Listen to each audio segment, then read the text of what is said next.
Merhaba arkadaşlar, ben Elif Premvise. Bebeğim Örgülerim örgü kanalıma yeniden hoş geldiniz. Bugün görmüş olduğunuz bu Barbary ya da ekose desenli süeter çalışmasının anlatımını size yapacağım. Model tanıdıktır. Yine Pinterest'te özellikle görmüş olduğunuz bir çalışmadır.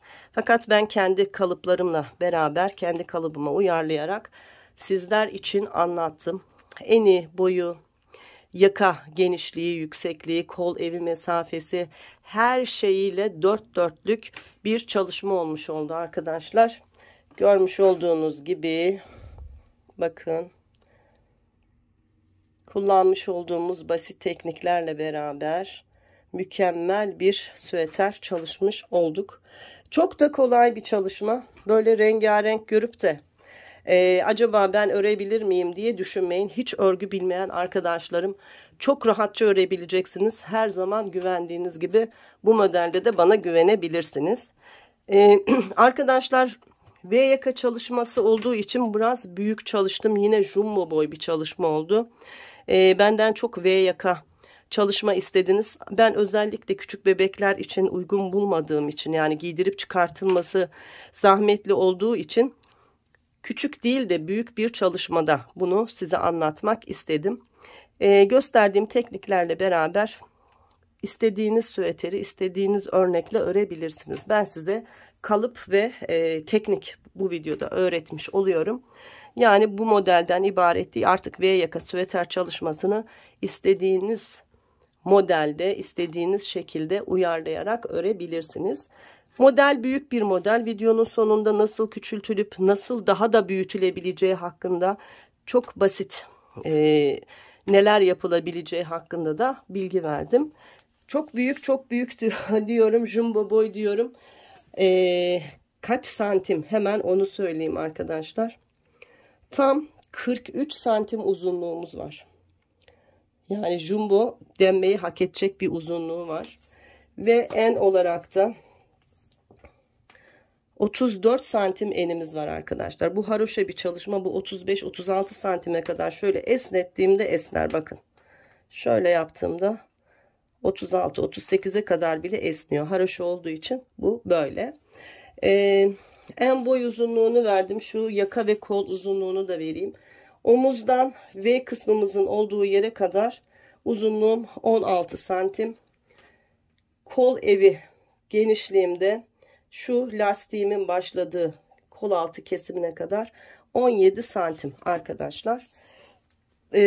Özellikle yaka kesimi yaparken videonun içerisinde uyardım ama şimdi başlangıçta tekrar söyleyeyim. Şu yaka kesintisini yaparken lastiğimizi sıkı örebiliriz. Fakat kesim yaparken esnek bir kesim olabilmesi için, çocuğumuzun başından rahat bir şekilde girip çıkabilmesi için kesimlerinizi yaparken benim gibi hafif, bol, esnek bir kesim yapmanızı tavsiye ederim. Ana rengimden arkadaşlar bir yumaktan biraz fazla kullandım. Diğer zaten renkli ipler çok kullanılmadı. Az miktarda yarım kalan iplerinizi de örebilirsiniz. İkinci yumaktan arta kalan bu. Yani çok az ikinci yumaktan ip kullanmış oldum. Arka tarafımızda dümdüz haroşa örgü ve görmüş olduğunuz gibi kol lastikleri ve yaka lastiğinden ibaret. Dediğim gibi çok kolay bir çalışma. Hiç örgü bilmeyen arkadaşlarım örebilir. Bu süveteri 9 yaşındaki oğluma giydirdim. Ve çok üzüldüm, biliyor musunuz? Niye üzüldüm? Keşke bir tık büyük örseymişim. Çünkü oğluma oldu. Çok rahat bir şekilde oldu. Ama böyle sıkı sıkı oldu. Öyle söyleyeyim. 9 yaşındaki bir çocuk bile bu süveteri giyebiliyor ki, ama benim çocuğum biraz ufak tefek bir çocuk. Ama rahat 5, 6, 7 yaşın giyebileceği büyüklükte bir çalışma olmuş oldu. Evet, ben çok keyif alarak ördüm ve anlattım. Eminim siz de büyük bir keyifle öreceksiniz. Bir tane örerek doymayacaksınız, ona da eminim. Birkaç tane rengarenk öreceğinizi düşünüyorum. Özellikle sipariş alan arkadaşlar favori bir modeliniz olacağına yine eminim. Sanırım sezonun en güzel modellerinden biriydi bu anlattıklarım arasında. Ben çok beğendim. renk uyumu, modeli, kalıbı, her şeyiyle dört dörtlük bir çalışma oldu. Eğer beğendiyseniz şayet beğenilerinizi, o güzel yorumlarınızı her zamanki gibi bekliyorum. Ve kanalıma henüz abone olmayan arkadaşlar, kanala abonelikler ücretsizdir. Artık bunu bilmeyen kalmadı. Ama ben yine tekrar ediyorum. Çünkü beni izleyen arkadaşlarımın %30'u sadece benim abonem. %70'i abone olmadan beni izleyen arkadaşlar. Abonelik kısmı insanları biraz düşündürüyor. Sanki bir ücret talep ediliyormuş gibi.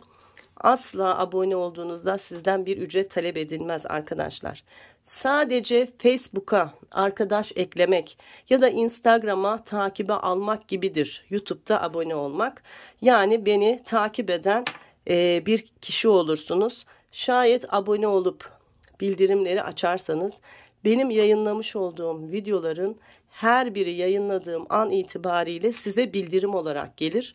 Dolayısıyla hiçbir videomu, hiçbir yeni modelimi kaçırmadan benimle birlikte ilk öğrenenlerden biri siz olabilirsiniz. Evet, yoruldum. Şimdi hazırsak bu güzelliği örmeye başlayalım. Arkadaşlar, süeter çalışmam için 4 farklı renk kullanacağım. Artan iplerinizi değerlendirebileceğiniz yine güzel bir süeter modeli.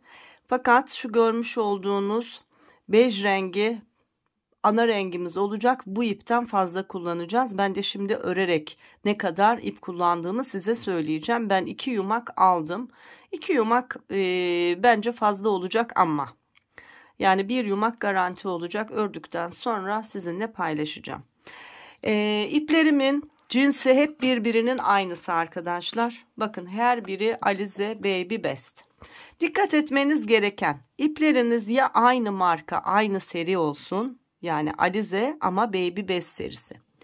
Ya da benzer özellikte ipler kullanabilirsiniz. Mesela Alize Baby Best biri olur. Nako Elite Baby diğeri olur. Çünkü onların uzunluk ve kalınlıkları birbirinin aynısı sayılabilecek kadar benzer.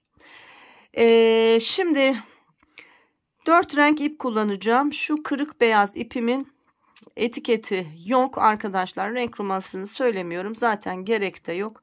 Kırık beyaz. Bej rengi olanın numarası 368. 100 gram ve 240 metre kullanmış olduğum iplerin uzunluğu ve kalınlığı. Lacivert olanın rengi 58. Bu kırmızı, böyle bordomsu bir kırmızı, bayrak kırmızısı gibi olan kırmızımın renk numarası da 106 arkadaşlar.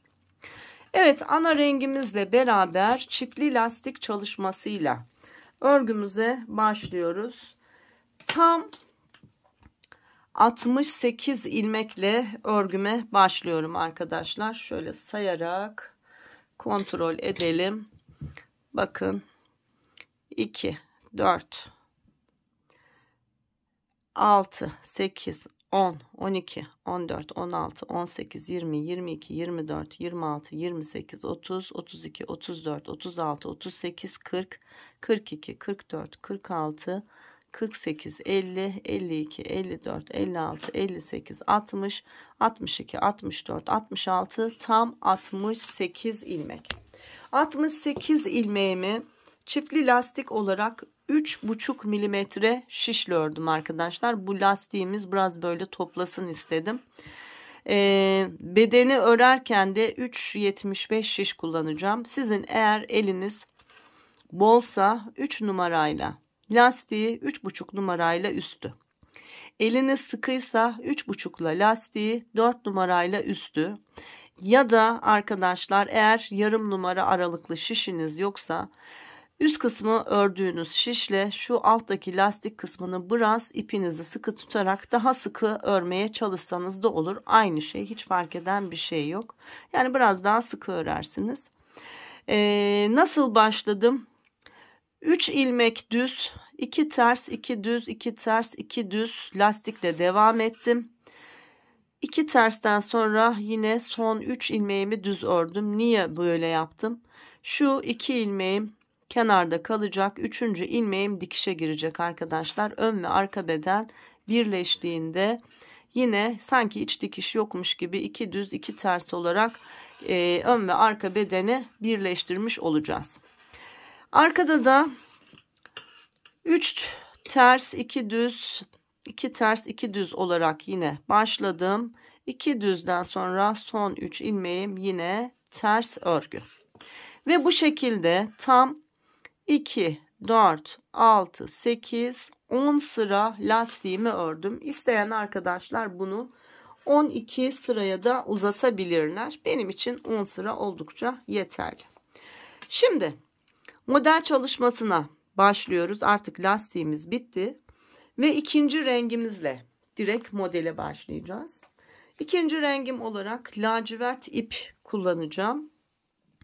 Ve 3,75 milimetre şişimle örgümü öreceğim. Geliyorum. Lacivert ipimle beraber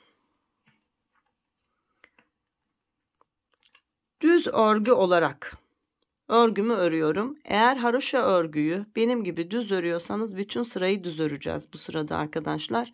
Ama şayet düz değil de haroşaları tersten örecek olan arkadaşlar için şimdi haroşa ve düz sırasını söyleyeceğim. İlk 9 ilmeğim haroşa örgü. 1, 2, 3, 4, 5, 6, 7, 8, 9. Sıradaki 2 ilmek düz. 1, 2 düz. Ardından yine 6 ilmek haroşa. 1, 2, 3, 4, 5, 6 haroşa. Sonra tekrar 1, 2 ilmek düz. Tekrar 1, 2, 3, 4, 5, 6 ilmek haroşa. 1, 2 ilmek düz. Bu şekilde sıramızı 6 haroşa 2 düz olarak öreceğiz.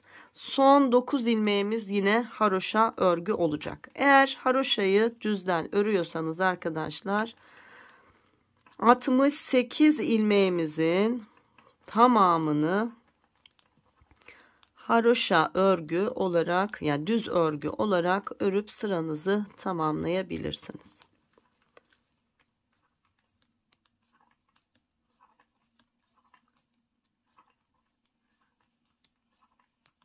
Evet, var olan ilmeklerimi düz örgü olarak örüyorum. Şimdi haroşayı tersten ören arkadaşlar için 2, 4, 6, 8, 2, 4, 6, 8, 9 ilmek ayırdığımızda şöyle yapıyoruz. 6 ilmek haroşa. Şu 2 ilmek düz ve geride kalan 2, 4, 6, 8, 9 ilmek haroşa örgüyle sıramızı tamamlıyoruz.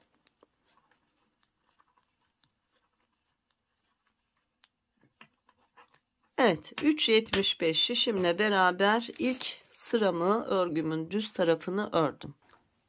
Şimdi örgümüzün arka tarafındayız. Artık örgüsünü düz örenler de haroşayı düzden örenler de dikkat etsin. Çünkü burada da şimdi haroşa örgü ve ters örgü olarak ilerleyeceğiz. Haroşayı tersten ören arkadaşlar da ona göre ayarlasınlar. Şimdi başlıyoruz. İlk ilmeği boşalacağım. Burası çünkü haroşa örgü. 1, 2, 3, 4, 5, 6, 7, 8, 9 ilmek haroşa.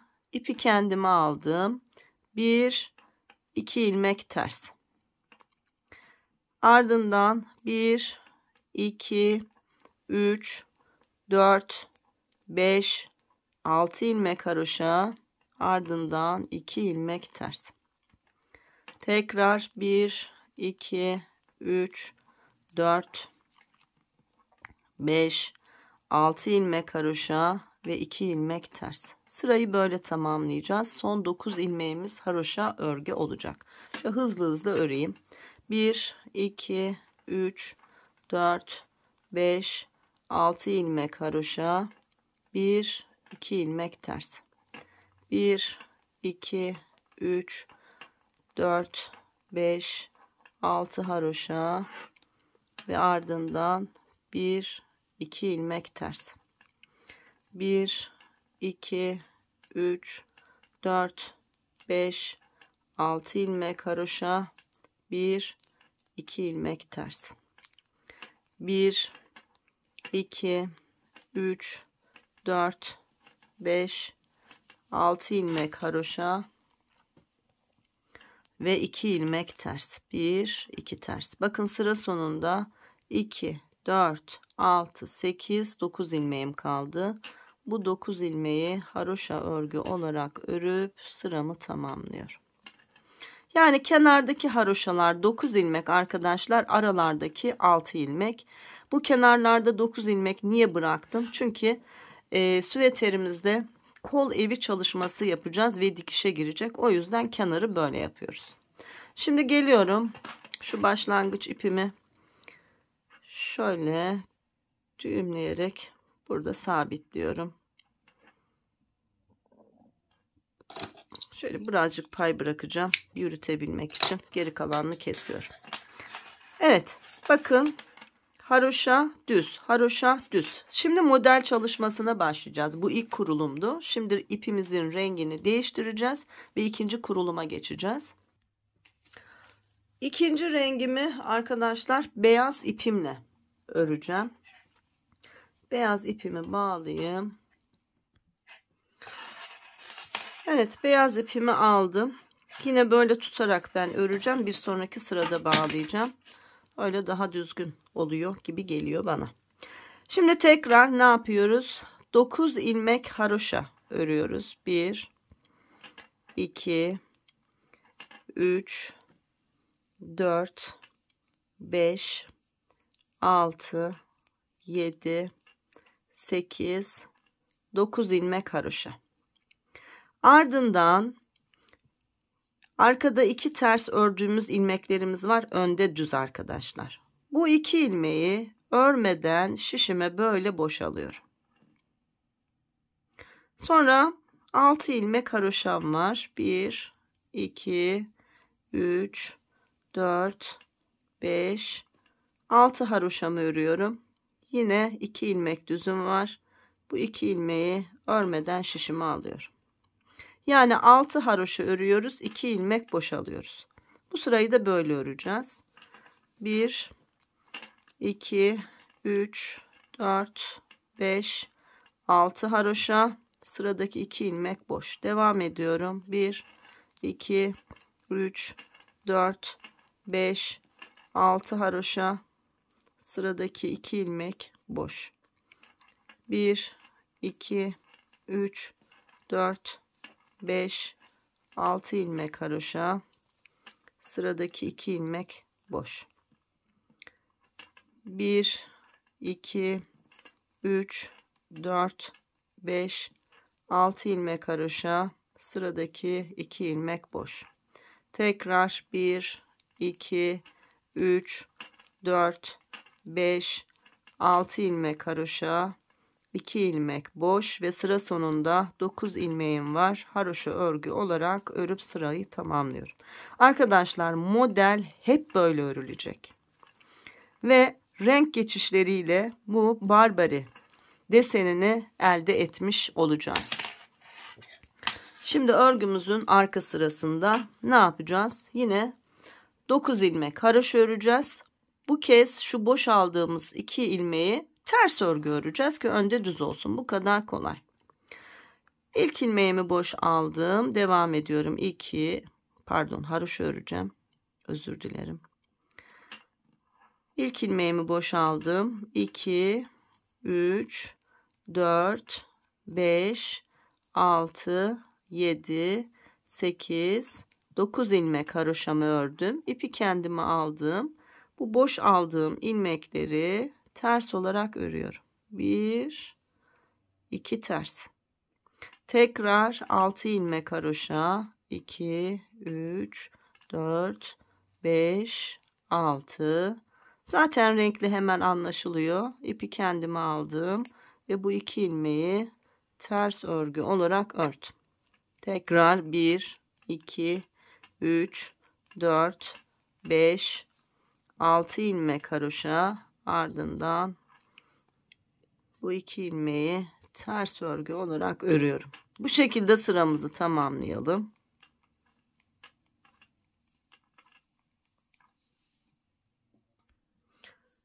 Evet, sıra sonuna yaklaştım. 6 haroşadan sonra 2 düz ilmeğim var.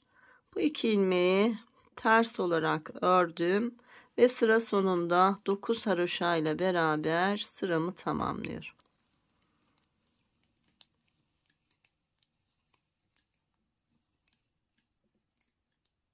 Evet, sıramı tamamladım. Şimdi şu ipimi de bağlayacağım.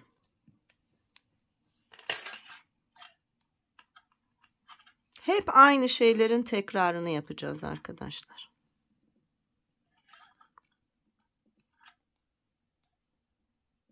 Evet. Bakın. Model ortaya çıkmaya başladı. Görüyor musunuz? Ve arkadaşlar, dikkat ettiyseniz ki etmemişsinizdir. Şimdi dikkat edeceksiniz. Her şu 2 düz ilmeğimiz hep aşağıdaki lastik örgümüzün devamı olmuş oldu. İlmeklerimi o şekilde ayarladım ve görüyor musunuz ne kadar düzgün bir çalışma olmuş oldu. Şimdi ne yapıyoruz? Aynı şeyin tekrarını yapacağız. Sadece renk değiştirerek bir kez daha göstereceğim. Geliyorum. İlk 9 ilmeğimi yine lacivert ipimle haroşa örgü olarak örüyorum. 3, 4, 5, 6, 7, 8, 9. Sıradaki 2 ilmeği boş olarak şişime alıyorum. Ve haroşaya devam ediyorum. 2, 3, 4, 5, 6 haroşa ve 2 boş. Tekrar 1, 2, 3, 4, 5, 6 haroşa ve 2 ilmek boş. Bu şekilde sıramızı tamamlayalım.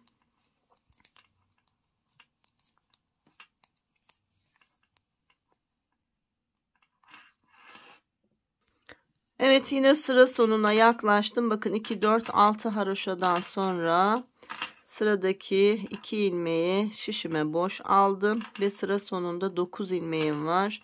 Bu 9 ilmeğimi de haroşa örgü olarak ördüm ve sıramı tamamladım. Bakın. Birkaç sıra daha örüldükten sonra çok daha net ve çok daha güzel örnek belli olacak. Arka tarafı bir kez daha göstereyim. İlk 9 ve son 9 ilmeği haroşa örgü. 9 ilmek haroşamı ördüm. Şimdi boşalmış olduğum 2 ilmeğim. Zaten bu ilmekler renkli, karıştırma şansınız yok. Bu 2 ilmeği de ters örgü olarak örüyoruz. Ardından 6 ilmek haroşa. Sonra boşaldığım 2 ilmek ters. 6 haroşa, 2 ters. Önlerde de 6 haroşa, 2 ilmek boş. Bu şekilde. Sadece renk geçişleriyle öreceğiz. O yüzden arkadaşlar çok kolay bir model. Hiç örgü bilmeyen arkadaşlarım yine çok rahat örebileceğiniz bir örgü modelidir. Hiç tereddüt etmeden örebilirsiniz. Çok keyif alacaksınız. Boşaldığım ilmekleri ters örüyorum. Diğer ilmekleri haroşa örgü örüyorum. 6 haroşa, 2 ilmek ters.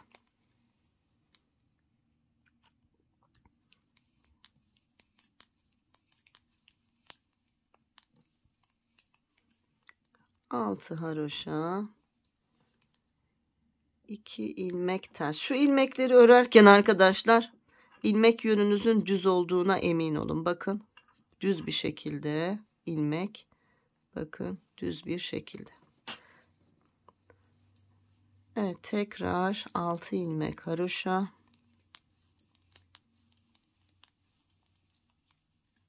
İki ilmek ters. Sıra başında ve sıra sonunda ilmeklerimiz 9 ilmek haroşa.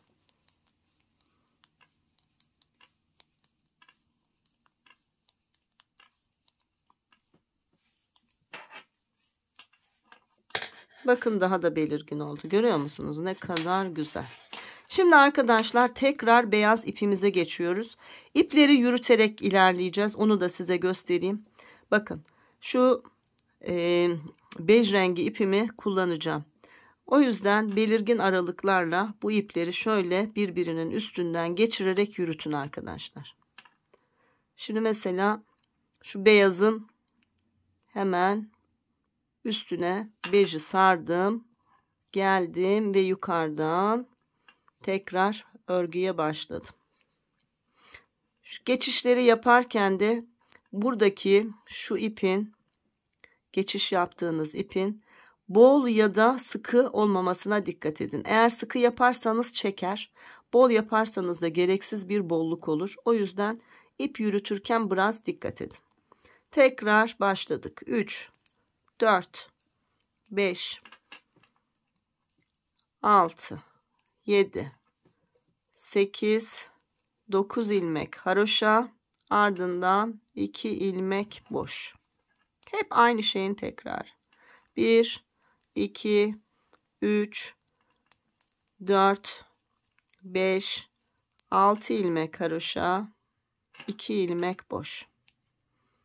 1, 2, 3, 4, 5, 6 ilmek haroşa ve 2 ilmek boş.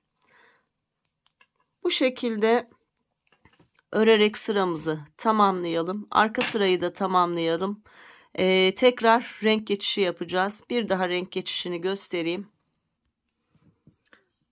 Evet, ön sırayı bitirdim. Arka sırada da yine beyaz ipimle beraber haroşalarımı ve terslerimi örerek sıramı tamamladım. Bakın. Şimdi tekrar renk geçişi yapacağız. Son kez göstereceğim. Koltuk altı ve yaka kesimine kadar arkadaşlar hep bu şekilde devam edeceğiz. Şimdi şu ipimi de yukarı alacağım. Şöyle kenardan yürüterek devam edeceğim. Bakın böyle. Tekrar lacivert ipimle öreceğim. Aynı şeylerin tekrarı olacak. Sadece şuradan iplik geçişini göstermek istiyorum. Bakın. Her iki ipin altından geldim. Ve ilk ilmeğimi ördüm. Şu mesafemi de ona göre ayarladım. Ve devam ediyorum. 2, 3, 4, 5, 6, 7, 8, 9 ilmek haroşa, 1, 2 ilmek boş. Ve ardından 1, 2, 3, 4, 5, 6 ilmek haroşa, 2 ilmek boş. 6 haroşa, 2 boş. 6 haroşa, 2 boş olacak şekilde geliyoruz. Yine son 9 ilmeğimiz haroşa örgü.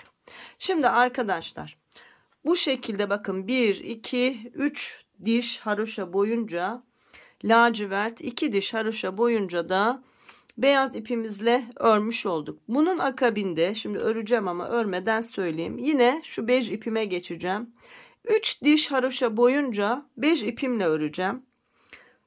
Ardından bir diş kırmızı ipimle, sonra tekrar 3 diş bej ipimle öreceğim. Model tamamlanmış olacak. Barbari çalışmamız tamamlanmış olacak. O Barbari'nin kendi işareti var ya, logosu. Renkleriyle beraber aynı çalışma. Sonra başa döneceğiz arkadaşlar. Yine 1, 2, 3 lacivert, araya 2 beyaz. Sonra tekrar yine 3, 5. 1 kırmızı, 3, 5. Hep sıralama böyle devam edecek.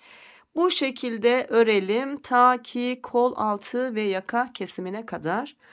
Yaka kesiminde ve kol kesiminde devam edelim. Arkadaşlar, renk geçişleri yaparak ve modelimi uygulayarak örgümü ördüm.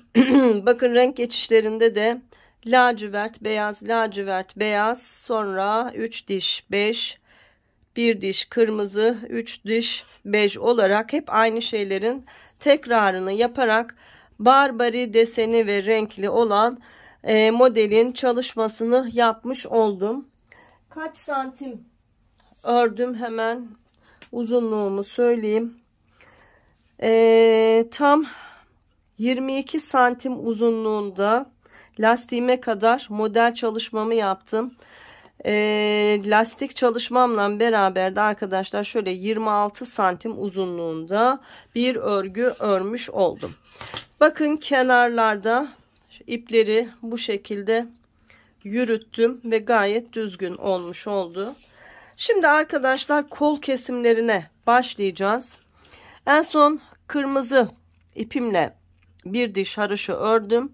Ardından bej ipime geçtim ve örgümün ön sırasında bir sıra örgümü ördüm. Şimdi örgümüzün arka kısmında kol kesimine başlayacağız. 3-2-1 olarak klasik kol kesimi yapacağız arkadaşlar. Şöyle yapıyorum. İlk ilmeğimi boş alıyorum. Sıradaki ilmeğimi örüyorum. Arkadaki ilmeği üzerine geçiriyorum 1. Sıradaki ilmeği örüyorum. Arkadaki ilmeği üzerine geçiriyorum 2. Sıradaki ilmeği örüyorum ve arkadaki ilmeği üzerinden geçiriyorum 3. İlk kesimimi yaptım. Ardından devam ediyorum.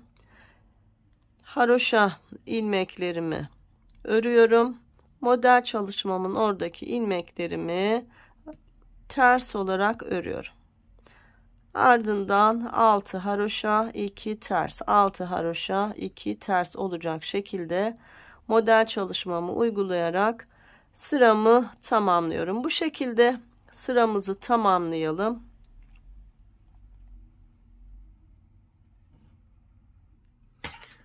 Evet, sıra sonuna geldim. Sıra sonundaki şu son ilmeğimi şişime boş alıyorum. Geliyorum, örgümün bu kez düz tarafındayım. Şimdi burada kesim yapacağız. Şu boş almış olduğum ilmeği yine boş aldım. Sıradaki ilmeği de boş aldım. Arkadaki ilmeği üzerinden geçirdim 1. Sıradaki ilmeği haroşa ördüm. Arkadaki ilmeği üzerinden geçirdim 2.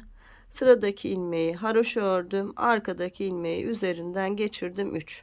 Bakın, bu taraftan da 3 ilmek kestik. Her iki kol altından 3 ilmek kesmiş olduk.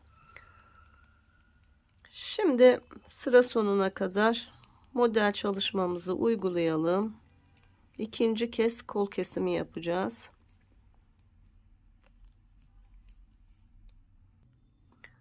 Evet, sıra sonuna kadar ördüm. Yine son ilmeğimi şişime boş aldım. Şimdi ikinci kez kesim yapacağız. Bu kez 2 ilmek keseceğiz arkadaşlar. Yine boşaldığım ilmeği boşaldım. Sıradaki ilmeği de boşaldım. Arkadaki ilmeği üzerinden geçirdim 1. Sıradaki ilmeği haroşa ördüm ve arkadaki ilmeği üzerinden geçirdim 2. Toplamda 5 ilmek kesmiş olduk. Şimdi devam ediyoruz. Sıra sonuna kadar bu şekilde model çalışmamızı uygulayarak örelim.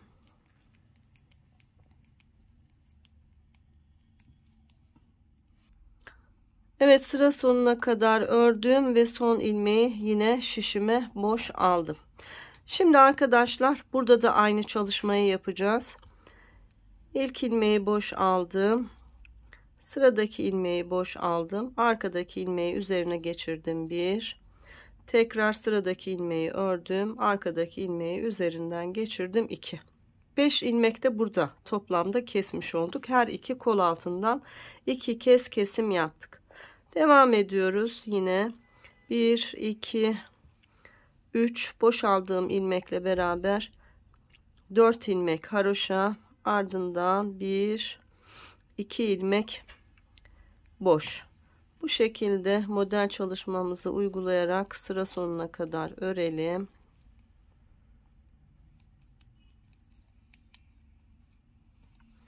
Bu arada arkadaşlar arka sırada artık V yaka çalışması yapacağız ya. Arka sırada hemen yerimizi belirleyeceğiz. Tam orta nokta bizim V çalışması yapacak olduğumuz yer olacak. Onu da şimdi arka sırada ayıracağız arkadaşlar. Evet, model çalışmasını örerek ilerliyorum.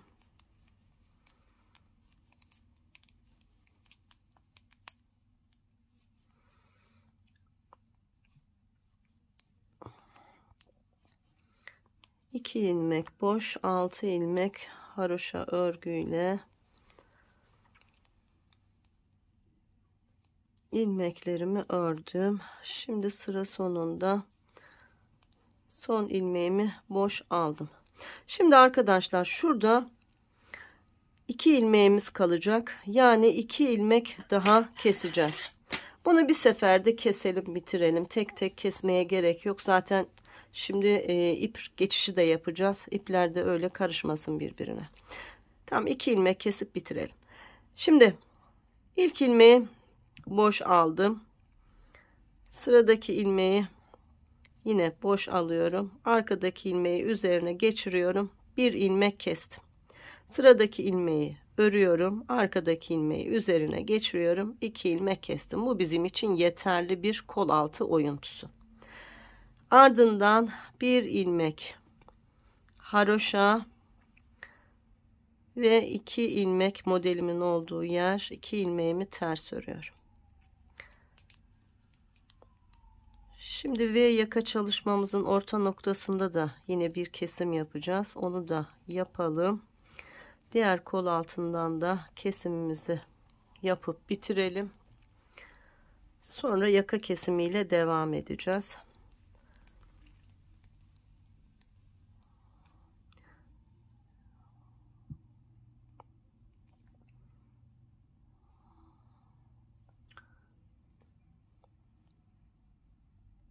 İki tersten sonra terslere devam etmişim arkadaşlar. Şu anda koronayım. Günlerdir yatıyordum. Bugün biraz kendimi iyi hissettiğim için dedim çekim yapayım. Ama demek ki çok iyi değilmişim yani. Tersleri, haroşaları ters örmeye başladım. Evet, şimdi model çalışmamızı uygulayarak ilerledim. Şimdi örgümün düz tarafında göstereceğim ne yapacağımızı, daha kolay anlayacaksınız. Bakın. Şimdi şuralardan saydığımızda bakın 1, 2, 3 model çalışması ve arada bir tane daha model çalışması var. Yani burası bizim örgümüzün tam orta noktası, şurası. Fakat burada bizim 2 ilmeğimiz var. Bu 2 ilmeği tek ilmeğe çevireceğiz. V yaka çalışmamızda kullanabilmemiz için. Ne yapacağız? Bu 2 ilmeği birlikte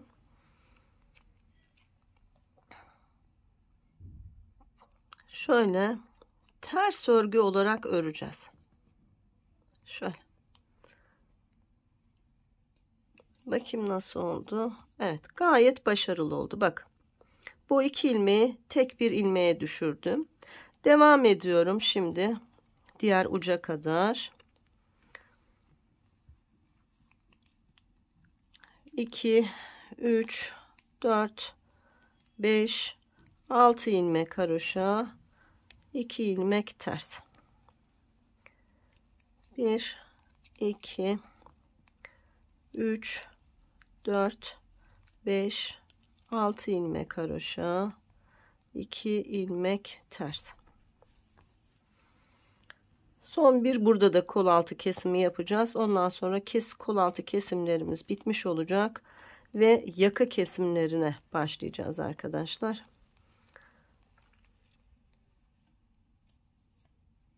Evet, 2 tersten sonra 1, 2, 3 ilmek haroşa ördüm. Son ilmeği şişime boş aldım. Şimdi renk geçişi yapacağız.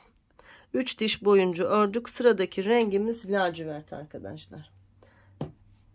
lacivert ipimle devam edeceğim. Kol altından sonra yukarıya doğru ipimi taşımadım. Kestim bunları arkadaşlar burada. Yani şöyle uzunca bir verev çalışma olacaktı. O yüzden hiç gerek yok. Orada kestim. Şimdi buradan yeniden bağlıyorum. Hem keselim hem örerken bağlayalım. Şimdi zaten şu ilk ilmeğimizi boş alıyoruz. Sıradaki ilmeğimizi de boş alıyoruz. Arkadaki ilmeği üzerine geçirdik. İlk kesimimizi yaptık. Şimdi sıradaki ilmeği örmemiz lazım ya. Ve ip geçişi yapmamız lazım. Lacivertle örüyorum. Arkadaki ilmeği üzerine geçiriyorum. Evet, kol altı kesimlerimiz de bitti arkadaşlar. Bakın 2 ilmek kalmış oldu. Artık şöyle devam edeceğiz.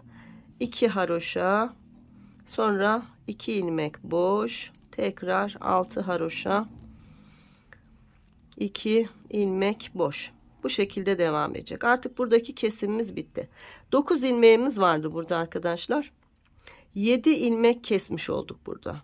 3 kestik, 2 kestik, bir iki daha kestik. Toplamı 7 ilmek olmuş oldu. Burada da aynı şeyi yaptık. Bakın burada da 7 ilmek kestik. 2 haroşa, 2 ilmekten oluşan boşaldığımız örnek çalışmamız ve öyle devam ediyor. Şimdi geldik. Artık yaka kesimine başlayacağız.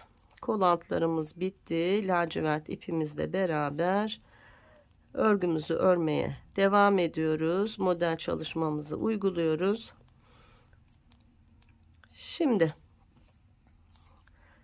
yakamızdan ilk kesimi yapacağız. Şurada bir kesim yapmıştık. Burada 2 ilmeği 1 ilmeğe düşürmüştük. Bu burada duracak. Bunu hiç ellemiyoruz arkadaşlar. Ondan önceki 2 ilmeği şöyle soldan sağa doğru batarak ikisini birlikte örüyoruz. Yakadan ilk kesimimizi yaptık. Artık devam etmiyoruz. Önce yakanın bir tarafını öreceğiz, sonra diğer tarafını öreceğiz. Şöyle tuttuğumuzda burası bizim sol tarafımız arkadaşlar. Önce solu örüp bitireceğiz. Şimdi geriye döndüm. Hiçbir şey değişmiyor. İlk ilmeği boş aldım. Ardından yine örnek çalışmama devam ediyorum. 2 4 5 ilmek haroşadan sonra arka sırada olduğum için bu boş aldığım 2 ilmeği ters olarak örüyorum.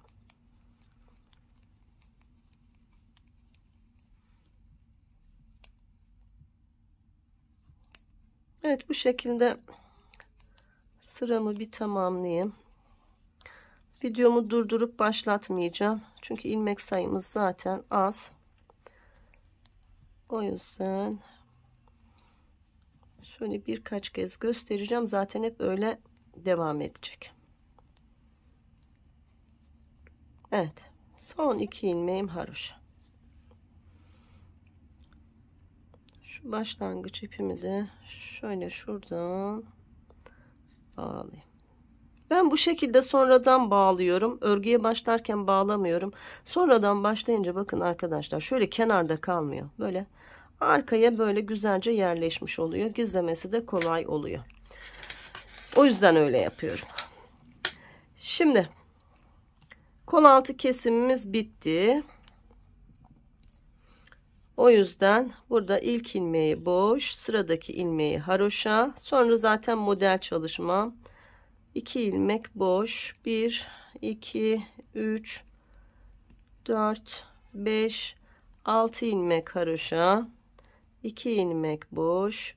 Bu arada renk değişeceğiz arkadaşlar, özür dilerim. Şimdi beyaz ipe geçmemiz lazım.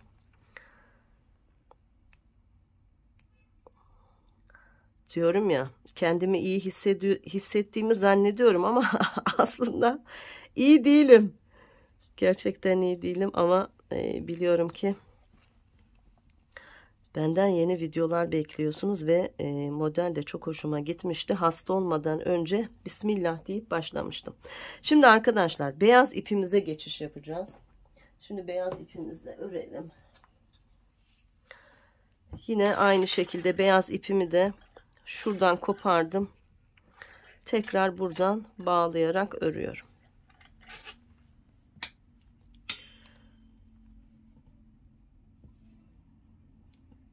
İlk 2 ilmeğim haroşa. 1 2 ilmek haroşa ve ardından 1 2 ilmek boş. Devam ediyorum. 2 3 4 5 6 ilmek haroşa, 1 2 ilmek boş. 1 2 3 4 5 6 ilmek haroşa, 1 2 ilmek boş. Yine kesim yapacağız. Bakın arkadaşlar, 2 4 5 ilmeğimiz var. 3'ünü örüyorum. 1 2 3 ilmek haroşa, sıradaki 2 ilmeği soldan sağa doğru birlikte örerek kestim. İkinci kez kesim yaptım.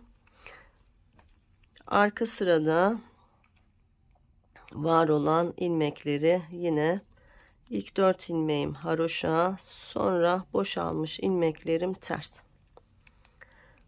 1 2 3 4 5 6 ilmek haroşa, 2 ilmek ters.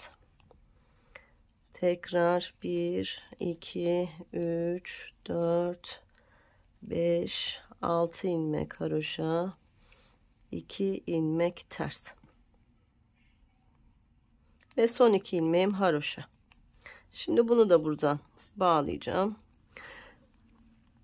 Ne yaptık? 2 kez yakada kesim yapmış olduk arkadaşlar. Şimdi yaka kesimlerine hep bu şekilde devam edeceğiz. Her düz sırada son 2 ilmeği birlikte öreceğiz ve geri döneceğiz. Geri dönerken var olan ilmekleri öreceğiz. Ne kadar keseceğiz hemen onu da söyleyeyim. Videoyu uzatmaya gerek yok. Aynı şeylerin tekrarı olacak. Şimdi geleceğim lacivert ipimle. Şu renk takibine devam edeceğim. Lacivert ipimle geleceğim. Son 2 ilmeği birlikte öreceğim. Keseceğim. Bu kesmeleri arkadaşlar bakın şuradaki model çalışmasından önceki 2 ilmek kalana kadar, yani şişimizde 2 4 6 8 10 12 tam 14 ilmek kalana kadar kesmeye devam edeceğiz. Yani 2 4 6 8 10, 2 tane de kestik zaten, toplamda 12 kez kesim yapmış olacağız. Bu şekilde keselim. Şöyle 12 ilmeğimiz kalana kadar. Sonra yine renk geçişlerini aynı şekilde uygulayarak arkadaşlar istediğimiz omuz yüksekliğine ulaşana kadar örmeye devam edelim. Ondan sonra bu 14 ilmeği bir ilmek tutucuya ya da yardımcı bir şişe alacağız. Ardından geleceğiz, sağ tarafımızı aynı şekilde öreceğiz, bitireceğiz ve böyle devam edeceğiz. Sanırım anlaşılan bir şey yoktur. Buralardan keseceğiz. Son şurada örneğin yanında 2 ilmek kalana kadar. Kol altı kesimlerimiz zaten bitti. Şimdi bu tarafı örüp bitirelim. Sonra diğer tarafın yaka çalışmasıyla devam edelim. Evet arkadaşlar, yaka kesiminden sonra en son 14 ilmeğimiz kalmıştı ve örmeye devam ettim. Şu lacivert beyaz çalışmamızla başlamıştık yaka kesimine. Bakın bunu 1 2 3 kez tekrarladım. Sonra bej ipimle beraber 2 diş haroşa boyunca 14 ilmeğimi ördüm ve ipimi biraz uzun bırakarak ipi kestim ve bu 14 ilmeğimi böyle görmüş olduğunuz gibi farklı yardımcı bir şişe almış oldum. Şimdi bu haliyle kocaman bir çalışma olmuş oldu. Şöyle kameramı biraz kaldırırsam, şuradan şöyle tuttuğumda arkadaşlar tam 45 santim, bakın tam 45 santim uzunluğunda, yani dikişe girdiğinde böyle rahat 44 santim uzunluğunda bir çalışma yapmış olduk. Şöyle yakamızdan omuzumuza kadar kaç santim ördük onu da söyleyeyim. Tam 16 santim uzunluğu şurası. Yani büyük bir süveter çalışması olmuş olacak. Şimdi ne yaptık? Sol tarafımızı bitirdik. Aynı kesimi sağ taraftan yaparak devam edeceğiz. Yine lacivert ipimle başlayacağım. Hemen başlayalım. En son böyle düz olarak gelip devam etmiştik ve şuradan geri dönmüştük. Yani bizim şimdi başlangıç yerimiz tam bu orta noktamız arkadaşlar. Şu bir ilmeği zaten hiç ellemeyeceğiz. Bunu şöyle yapalım. Bir ilmek tutucuya şu ilmeği şöyle alalım. Bu yaka çalışmamızı yaparken bu ilmek bize lazım olacak. Bu böyle duruyor. Tam orta ilmeğimiz. Sonra lacivert ipimi bağlayarak kesimime başlıyorum. Şimdi ön sıradan kesim yapacağız. Burada da şu görmüş olduğunuz ilk iki ilmeğimin yönünü değiştirdim. Sizin de ilmeklerinizin yönü benimki gibi ters duruyorsa bu iki ilmeği birlikte örerek ilk yaka kesimine başladım. Ardından örüyorum. Şu ipi de arkadaşlar isterseniz düğümleyin. Şöyle. Sonra da yürüterek bu sefer örgümün içerisine yedireceğim. Şöyle örerken ilmeğimin üstüne bu ipi şöyle atıyorum. Böylece kendiliğinden yürümüş oluyor. Örnek çalışmam. Bakın 2, 4, 5 düz ilmekten sonra 2 ilmek boş.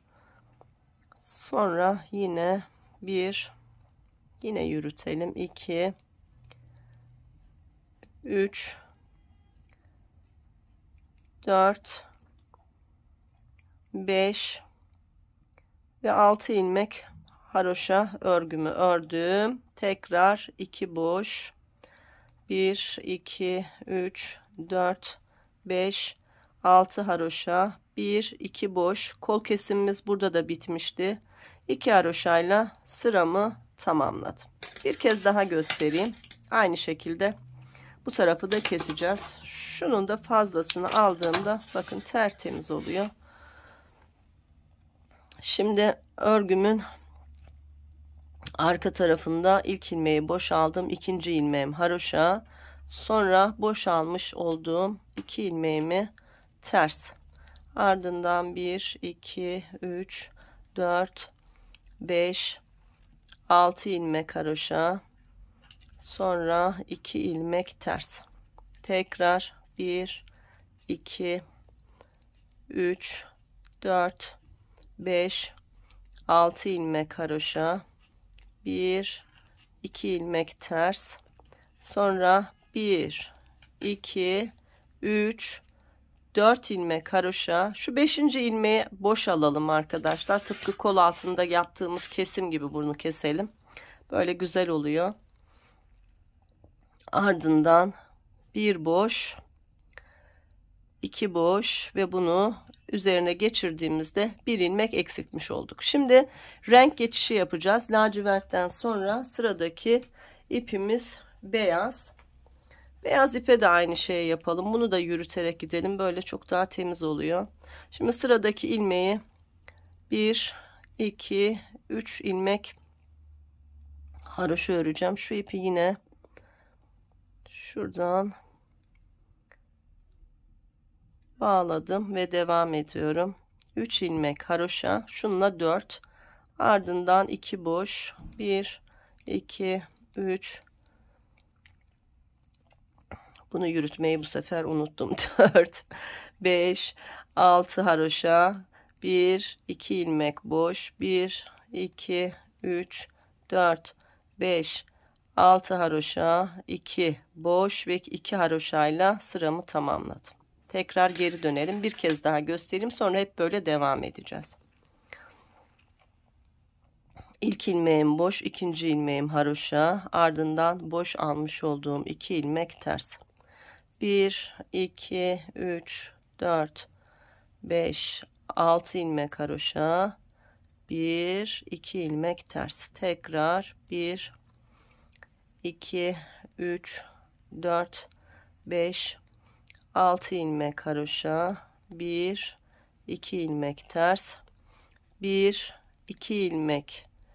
1, 2, 3 ilmek haroşa. Şu son ilmeği yine şişime boş aldım. Şimdi bu sırada da lacivert yine öreceğiz. Hemen kesimimizi yapalım önce. İlk ilmeği boş aldım. Sıradaki ilmeği boş aldım. Arkadaki ilmeği üzerinden geçirdim. kesimimizi yaptık. Şimdi lacivertle devam ediyoruz. 1 2 ilmek haroşa, 2 boş, 1 2 3 4 5 6 ilmek haroşa, 1 2 ilmek boş, 1 2 3 4 5 6 ilmek haroşa, 2 boş ve 2 haroşa ile beraber sıramı tamamladım. Bakın buradaki kesimimiz de çok güzel oluyor. Son bir kez daha göstereyim, sonra aynı şekilde 14 ilmeğimiz kalana kadar keseceğiz. Sonrasında da yine sol bedenimin uzunluğu kadar öreceğiz ve ön bedenimiz artık bitmiş olacak. Arka bedenle devam edeceğiz arkadaşlar. Evet, lacivert ipimle arka sırada son bir ilmeğim kalana kadar haroşalarımı ve ters örgülerimi ördüm. Şimdi 1 2 ilmek haroşa, son ilmeğimi boş aldım ve sırada yine beyaz ipim var. Beyaz ipe geçiş yapacağım. Geçmeden önce ilk ilmeği boş aldım.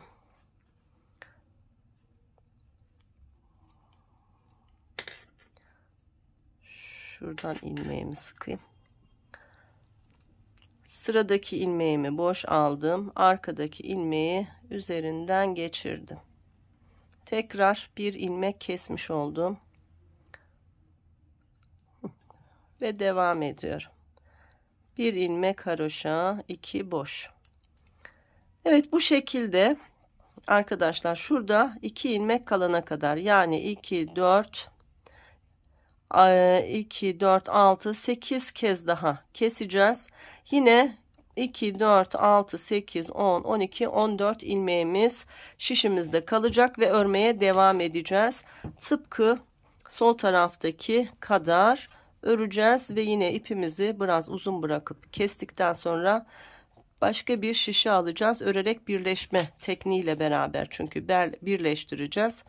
Sonra arka bedeni ördükten sonra da örerek birleşmeyle hem arka bedeni birleştirmiş olacağız. Evet arkadaşlar, bu şekilde örelim ve ön bedenimizi tamamlayalım. Sonra arka bedenle beraber örgümüze devam edelim.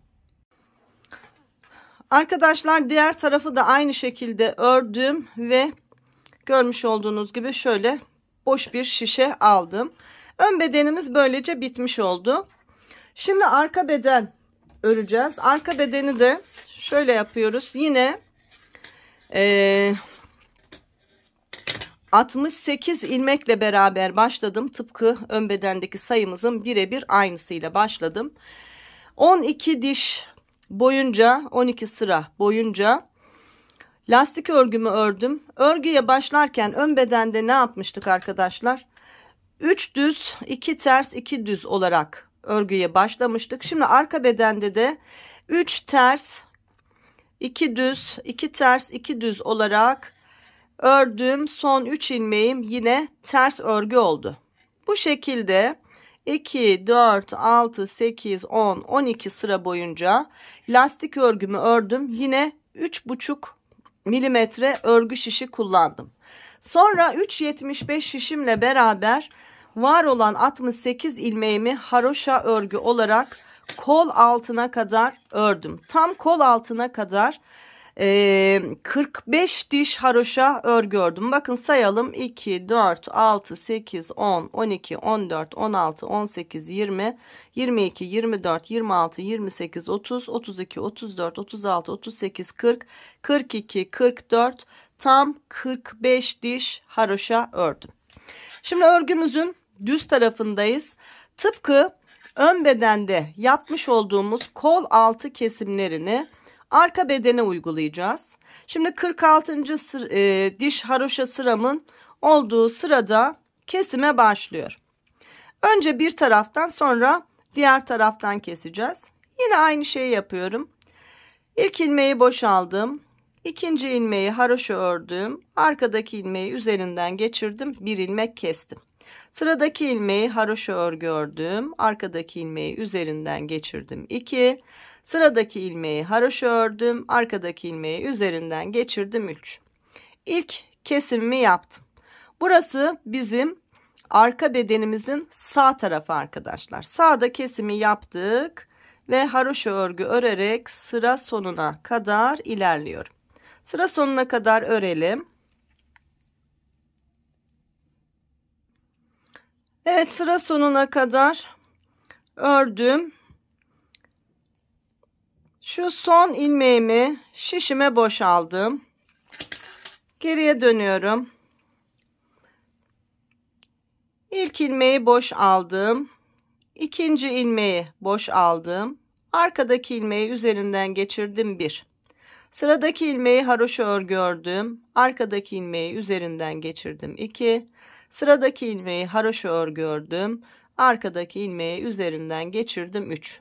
Sol taraftan da 3 ilmek kesmiş oldum. Şimdi tekrar sıra sonuna kadar örelim. İkinci kez kesim yapacağız. Evet, tekrar sıra sonuna kadar geldim. Son ilmeği şişime boş aldım. Dönüyorum. Şimdi ikinci kez kesim yapacağız. İlk ilmeği boş aldım. İkinci ilmeği boş aldım. Arkadaki ilmeği üzerinden geçirdim 1. Yanındaki ilmeği haroşa ördüm. Arkadaki ilmeği üzerinden geçirdim 2. 2 daha kestik. Toplamda 5 ilmek kesmiş olduk sağ tarafımızdan. Şimdi yine sıra sonuna kadar örelim. Sol tarafımızdan da 2 ilmek keselim.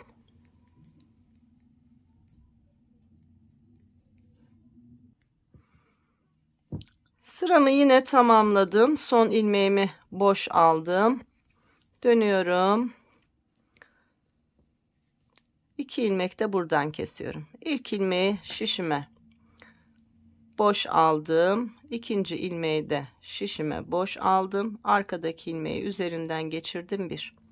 Yanındakini ördüm. Arkadakini üzerinden geçirdim 2. Buradan da 5 ilmek kesmiş olduk. Şimdi 2 kez de arkadaşlar birer ilmek keseceğiz. Toplamda 7 sağda 7 solda kol altı için kesim yapmış olacağız. Yani 14 ilmek eksilmiş olacak ilmek sayımız ve kol kesimimiz bitecek. Ardından kalan ilmeklerimizle kaç ilmek kalıyor? 68 ilmeğimiz var. 14 çıkarsak 54 ilmekle beraber ense kısmına kadar artık haroşa örgü öreceğiz. Sonra küçük bir ense oyuntusu yapacağız. Örgü çocuğumuzun ensesine gelip dayanmasın diye şöyle rahat güzel bir ense oyuntusu çalışacağız ve arka bedeni bitireceğiz arkadaşlar. Ondan sonra da kol lastiği ve yakamızdaki yaka lastiğini çalışarak bu güzelliği de tamamlamış olacağız. Evet, şimdi sıra sonuna kadar örgümü ördüm ve son ilmeğimi yine şişime boş aldım. Örgümüzün düz tarafı, burası sağ tarafımız. Şimdi bir ilmek keseceğiz. İlk ilmeği boş aldım. İkinci ilmeği boş aldım. Arkadaki ilmeği üzerine geçirdim 1. Kestim. Aynı şeyi diğer tarafta yapalım. Sonra bir kez daha yine hem sağ tarafta hem sol tarafta birer ilmek keserek kesim işlemimizi tamamlayalım arkadaşlar. Aynı şeyleri göstermeme gerek yok. Hiç videoyu uzatmayalım. Sonra da 54 ilmekle beraber örmeye devam edelim. Yaka oyuntumuzun olduğu yere gelene kadar. Kaç diş haroşa öreceğiz? Şöyle bir bakayım, hemen söyleyeyim. Şuradan itibaren 5, 8, 9, 10, 12, 17, 20, 24, 26, bir 27 diş filan haroşa boyu öreceğiz arkadaşlar. Tam sayısını örüp saydıktan sonra söyleyeceğim ama kesim bittikten sonra 27 diş civarı kalan ilmeklerimizle örmeye devam edelim. Ondan sonra yaka oyuntusuyla ve omuz birleştirme ile beraber arka bedeni de tamamlamış olalım. Evet arkadaşlar, kesim yaptıktan sonra haroşa örgüyle örgümü örmeye devam ettim. Bakın ilk yumağım burada bitti ve ikinci yumağımı bağladım. Kaç santim ördüm hemen söyleyeyim. İlk kesim yapmış olduğum yerden itibaren tam 14 santim uzunluğunda bir örgü örmüş oldum. Sıra sayımızı saydığımızda da şurası ilk kesim yaptığımız yer. Zaten buraya kadar 45 dişti. 2, 4, 6, 8, 10, 12, 14, 16, 18, 20, 22, 24, 26, 28, 30, 32, 34, 36, 38, 40, 42, 44, 45. 45 dişten sonra kesim yaptık. Kaç diş ördük? Hemen kesim yaptığım sırayı buldum. 2, 4, 6, 8, 10, 12, 14, 16, 18, 20, 22, 24, 26, 28, 29 diş haroşa boyunca örgümü ördüm. Örgümüzün ön bedeninde yine 45 diş ördükten sonra ilk kesimimizi yaptığımızda 33 diş haroşa daha örgü örmüştük. Onu da isterseniz tekrar kontrol edelim. Şurası ilk kesime başladığımız yer. 2, 4, 6, 8, 10, 12, 14, 16, 18, 20, 22, 24, 26, 28, 30, 32 ve 33 diş. Evet. Şimdi omuzumuza 4 diş haroşa örgü daha öreceğiz ve bitireceğiz. Ama bir ense oyuntusu yapacağız. Ön bedenimizde omuzumuz için 14 ilmek ayırmıştık. Bakın 2, 4, 6, 8, 10, 12, 14. Şimdi arka bedende de 14 ilmekten oluşan 4 diş haroşa boyunca bir örgü öreceğiz.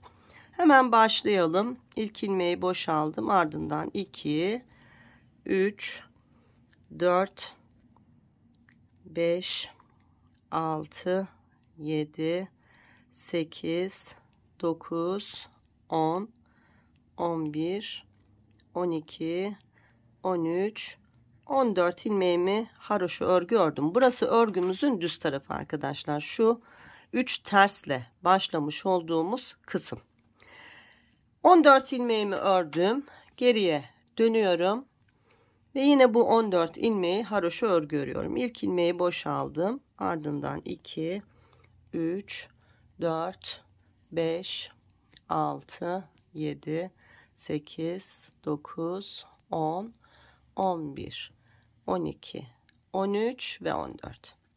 Ne yaptık? Bir diş haroşa boyunca 14 ilmeğimizi omuz için ördük. Bunu şimdi tam 4 dişe tamamlayacağız. Yani 3 diş daha öreceğiz. Sonra ön bedenle birleştireceğiz. 4 dişe tamamlayalım. Evet, 14 ilmeğimi tam 4 diş haroşa boyunca bakın 1, 2, 3, 4 ördüm. Şimdi yine örgümüzün bakın düz tarafındayız. Şimdi ne yapıyoruz? Düz taraflar içeri gelecek şekilde ön ve arka bedeni şöyle yan yana üst üste getiriyoruz arkadaşlar. Ters taraflar arkada. Bakın 3 düz lastikli olan kısım arka. Düz taraflar içeride olacak şekilde üst üste getirdik. Şimdi ön bedende olan ilmeklerimle arka bedende olan ilmeklerimin olduğu şişi şöyle ikisini yan yana getiriyorum. Ve örerek kesme tekniğiyle keseceğiz. Hiçbir şey yapmayacağız. Nasıl yapacağız? Önce bir ön bedenden bir ilmek alacağım. Bir arka bedenden şöyle ikisini birlikte batıp ikisini birlikte düz olarak örüp ilmekleri çıkarıp bir ilmeği sağ şişime alıyorum. Bu bizim kesim ilmeğimiz. Aynı şeyi yandaki ilmeklere yapıyorum. Bir ön bedendeki ilmeğe batıyorum. Bir arka bedendeki ilmeğe batıyorum. İkisini birlikte örüp şişten çıkartıyorum. Arkadaki ilmeği öndeki ilmeğin üzerinden geçiriyorum. Sıradakine aynı şeyi yapıyoruz. 14 ilmeğimizin tamamını bu şekilde örerek, birleştirerek kesiyoruz. Ön bedenle arka bedeni bu şekilde birleştirmiş oluyoruz. Hiç dikiş yapmadan tertemiz örgüyle bunu çalışıyoruz. Bir şişten bir diğer şişten batıp ikisini birlikte örüp kesiyorum. Kesimleri yaparken normal örgü bolluğunda örüp öyle kesin arkadaşlar. Bol ya da sıkı bir kesim olmasın.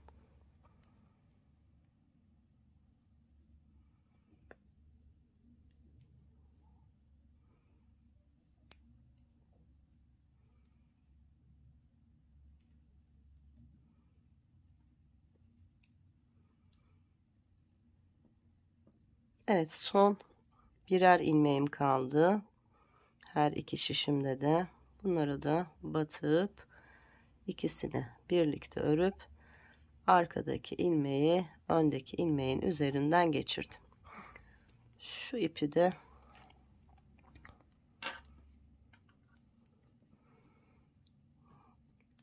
bağlayarak sabitliyorum.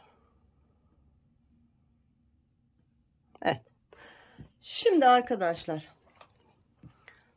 hiç ipimizi kesmeyeceğiz. Aşağıya doğru yürüteceğiz ve şu ense kısmımızı öreceğiz. Şu son ilmeğimi tığıma alıyorum. Tığla yürüteceğiz. Bakın. Geliyorum. Haroşa dişinin arasına batıp şöyle kaydırıyorum.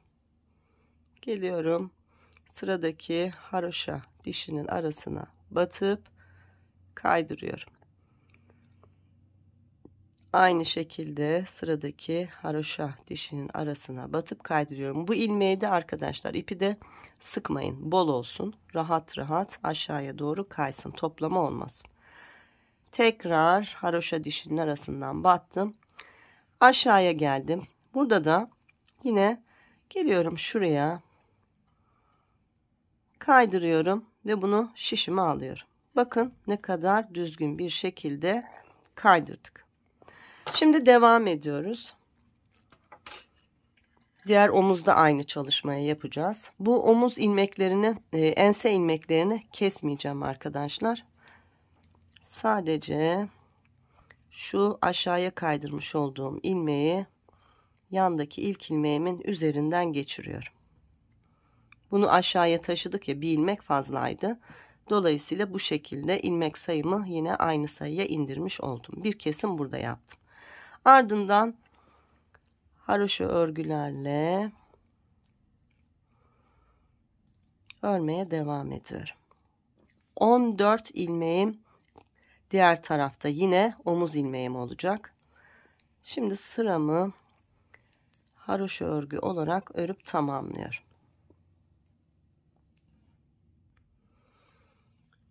Evet.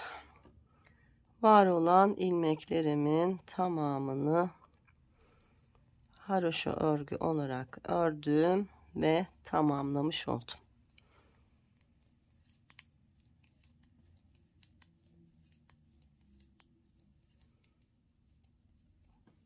Şimdi aynı çalışmayı burada yapacağız.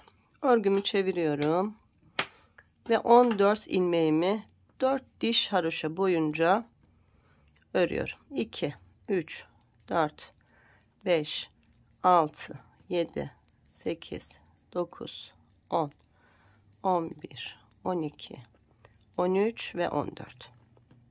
2 4 6 8 10 12 14 ilmek omuzda kaldı. Ense kısmımızda da 2 4 6 8 10 12 14 16 18 20 22 24 26 ilmek kaldı. Şimdi 14 ilmeği ördüm ve geriye dönüyorum. Burada zaten bir diş haroşa örgü örmüş oldum. Şimdi bunu 4 dişe tıpkı diğer omuzdaki gibi tamamlayalım ve ön bedenle birleştirelim.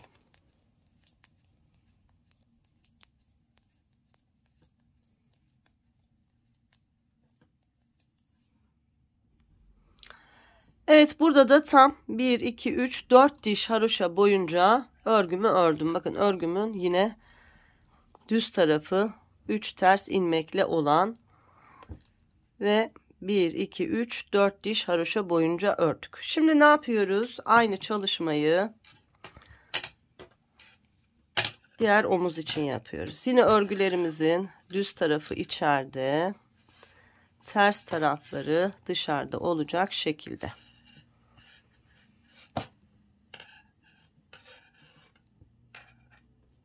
İki tane şişi ilmekleri yan yana getiriyorum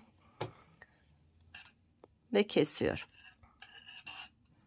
Bir şişten, bir diğer şişten ilmeklere batıp iki ilmeği birlikte örüyorum. Bu yine benim kesim ilmeğim ve devam ediyorum. Bir şişten, bir diğer şişten batıp ikisini birlikte örüp arkadaki ilmeği üzerinden geçiriyorum. Evet, 14 ilmeğimizi bu şekilde keselim.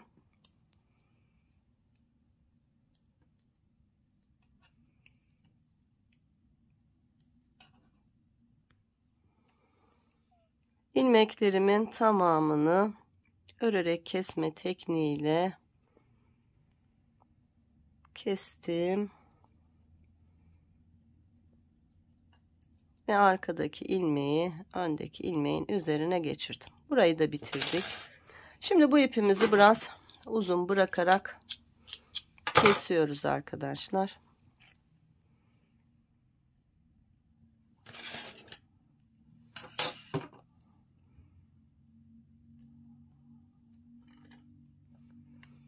Şu diğer ipimi de aynı şekilde bunları bağlayarak önce sabitleyelim. Ondan sonra yine tığımızın yardımıyla örgümüzün arasından yürüterek gizleyelim, tertemiz olsun.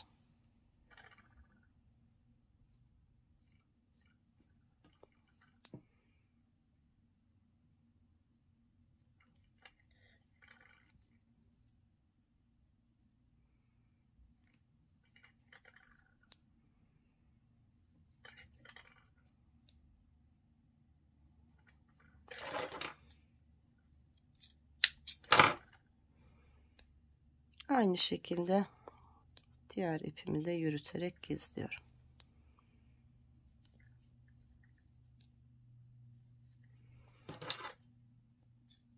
Evet, artık ön ve arka bedenimiz birleşti. Şu ense kısmındaki ilmeklerimiz duruyor. Onlar bize lazım. Yaka lastiği çalıştığımızda o ilmekleri kullanacağız. Bakın arkadaşlar, ne kadar düzgün oldu. Şimdi bir yaka lastiği ve bir kol lastiği çalışacağız ve şu yan dikişlerimizi en son dikeceğiz. Önce kol lastiği ile başlayalım. Yine şu etek lastiğini 3,5 numara şiş kullanarak örmüştük. Kol lastiğini de 3,5 numara şişle öreceğim. Şimdi kol lastiğine devam edelim. Arkadaşlar, kol çalışmamızı yaparken görmüş olduğunuz gibi ben ilk kolu çalıştım. Bu tür çalışmalarda kaç ilmekle beraber kol lastiği çalışmamız gerektiğini bilmemiz gerekir. Az sayıda ilmek ya da çok sayıda ilmek çıkarırsak şu görmüş olduğunuz düzgün görüntüyü elde edemeyiz. Bunun en kolay yolu şudur. Şimdi şöyle diğer kolumuzda bakın, kol çalışmamız yapıldı. Şimdi ilmek alarak lastiğini öreceğiz. Buraya kaç ilmek örmemiz gerektiğini şöyle anlıyoruz. Etek lastiğimizi geliyoruz şu kol evinin olduğu yerden şöyle tutuyoruz. Bunun en kolay yolu budur arkadaşlar. Biraz lastiği esneterek bu şekilde tam orta dikişin, omuz dikişin olduğu yere kadar şöyle tutuyoruz. Bakın, bu bizim kol kenarımız için yeterli bir lastik uzunluğu. Ölçümüzü aldık. Hemen sayalım. 2, 4, 6, 8, 10, 12, 14, 16, 18, 20, 22, 24, 26, 28, 30, 32, 34, 36, 38, 40, 42, 44, 46, 48, 50. Yani 50 ilmekle beraber şu ön bedeni örmemiz gerekiyor. Arka bedende de birkaç ilmek eksik. Arka oyuntumuz ve arka bedenimiz biraz daha böyle birkaç ilmek daha küçük olursa daha sağlıklı olur. Yani ön bedenden 1-2 ilmek eksik olacak. Ne yapacağız? Şimdi sayımızı aldık. Burası benim 50 ilmek. Burada da 2 ilmek eksik tutacağım. 48 ilmek. Yani toplamda 98 ilmekle beraber şu görmüş olduğunuz kol lastiğini çalışacağım. 50 ilmek ön bedenden burada aldım. Sonra 48 ilmek arka bedenden aldım. Lastik dikişimizin düzgün olabilmesi için 2 düz 2 ters lastik çalışmamız var. Başlangıç ve bitiş ilmeklerimiz tıpkı şu etek ucunda olduğu gibi 3 tersle başlayacağız ya da 3 düzle başlayacağız. Fakat bitirirken eğer ters başlamışsak düzle bitirmemiz lazım ki 2 ters 2 düz örgümüz devam edebilsin. Yani 3 tersle başlıyorsak 3 düzle bitirmemiz lazım. Bu birer ilmeğimiz zaten kenarlarda dikişe girecek. Dikiş bittiğinde 2 düz 2 ters 2 düz 2 ters böyle düzgün bir lastik örgümüz olmuş olacak. Hemen başlayalım. Şimdi lastik çalışmamı etek kısmımda 3,5 numara şişle yapmıştım. Yine 3,5 numara şişle beraber ilmeklerimi alıyorum. Evet, örgümün düz tarafındayım. Şimdi sağ tarafın omuzunu öreceğim. O yüzden arkadan başlıyorum. Ama sol tarafı örerken arkadaşlar ön bedenden yani örgümüzün düz tarafından ilmek almayı yapıyoruz. Burada başlarken ön taraftan ilmeklerimi aldım. Şimdi diğer tarafta, sağ tarafta da düz taraftan ilmeklerimi alabilmem için arka bedenden başlıyorum. Evet, 3,5 numara şişimle beraber başlıyoruz. Şöyle ipimi biraz uzunca bırakarak bakın. Hemen zaten ilmek yerlerimiz böyle belli. Şu ilk sıralardan batarak alacağız. İlk ilmeğimi böyle örerek aldım. Eğer örerek almakta zorlanıyorsanız arkadaşlar tığ kullanabilirsiniz. Ne yaparsınız? Gelirsiniz ilmek çıkaracağınız yere bu şekilde batar. Hatta şu başlangıcı da öyle göstereyim. Bakın. Bu şekilde batarak ilmek çıkartabilirsiniz. Sıradaki ilmeği çıkartalım. Hemen batıyorum. Bakın. Çıkarttım. Yandakine batıyorum. Çıkarttım. Batıyorum. Çıkarttım.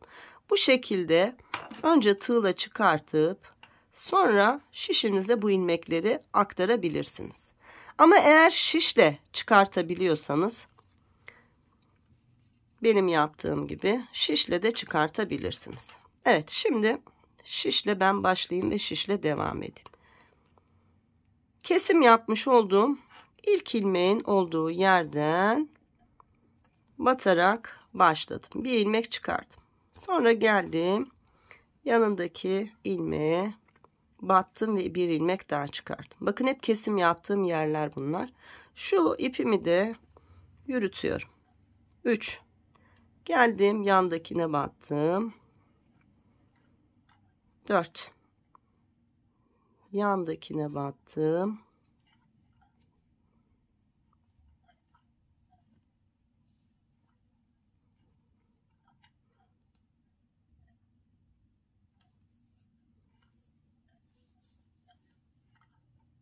5 yandakine battım. 6 arada bir arkadaşlar şu haroşa dişlerin oraya geldiğimiz zaman göstereceğim. Arada bir şu aralara batacağız. Bakın mesela şurada bir tane batalım. Tam 48 ilmek çıkartacağız omuza kadar bu kısımda. Geliyorum şu haroşa dişinin bakın hemen bu kez buradan bir ilmek çıkartacağım. Arada bir böyle ara ilmeklere batarak da ilmek çıkartacağız. Evet. Sonra devam ediyorum. Yine sıradakine battım. Sıradakine battım. Şimdi geliyorum. haroşa dişinin arasına batarak ilmek çıkartıyorum. Toplamda bu şekilde 48 ilmek çıkartacağız arkadaşlar. Bunu göz kararı ayarlayın. Arada bir bu aradan ilmek çıkartmayı göz kararı ayarlayın. Bu şekilde tam şu omuz dikişimizin olduğu yere kadar tam 48 ilmek bir çıkartalım. Evet, ilmeklerimi bir miktar çıkardım. Şimdi kontrol ediyorum. 2, 4, 6, 8, 10, 12, 14, 16, 18, 20, 22, 24, 26, 28, 30, 32, 34, 36, 38, 40, 42, 44 ilmek çıkardım. Şu omuz dikişine kadar 4 ilmek daha çıkarmam lazım. Hemen başlayalım. 45, 46, 47 ve son olarak omuz dikişinin olduğu yerle beraber tam 48 ilmek çıkarmış oldum. Şimdi arkadaşlar aynı şekilde ön bedenimizden de ilmek çıkaracağız. Bu kez 50 ilmek çıkaracağız. Yine beraber başlayalım. Değişen hiçbir şey yok. Geliyorum. 1, 2, 3, 4. Hep şu kenarda 2 ilmek bırakmıştık. Bu ikinci ilmeğin içerisine şöyle batarak çıkartıyoruz. Bakın. 6, 7, 8, 9, 10. Evet, tam şu uca kadar 50 ilmeği tamamlayalım. Toplamda şişimizde 98 ilmeğimiz olsun. Evet arkadaşlar, şimdi sayalım. Şu omuz dikişinden sonra 2, 4, 6, 8, 10, 12, 14, 16, 18, 20, 22, 24, 26, 28, 30, 32, 34, 36, 38, 40, 42, 44, 46, 48. Son 2 ilmek daha çıkartacağım ve 50 ilmekle beraber kol lastiğimi örmeye başlayacağım. 49 ve son ilmeğim 50. Evet, 50 ilmek çıkardık. 48 de diğer taraftan tam 98 ilmeğimizle beraber şimdi lastik örgümüze başlıyoruz. Hemen bakayım, şu diğer tarafı ters örgüyle başlamışım. Aynı şekilde burada ters örgüyle olacak. O yüzden örgümün arka tarafında önce 3 ilmek düz örüyorum. 1, 2, 3 ilmek düz. Ardından 2 ilmek ters. Sonra 2 ilmek düz. 2 ilmek ters. 2 ilmek düz. Tıpkı etek ucundaki çiftli lastik çalışmamızı kol kenarımıza uyguluyoruz. Evet, bu şekilde sıra sonuna kadar örelim.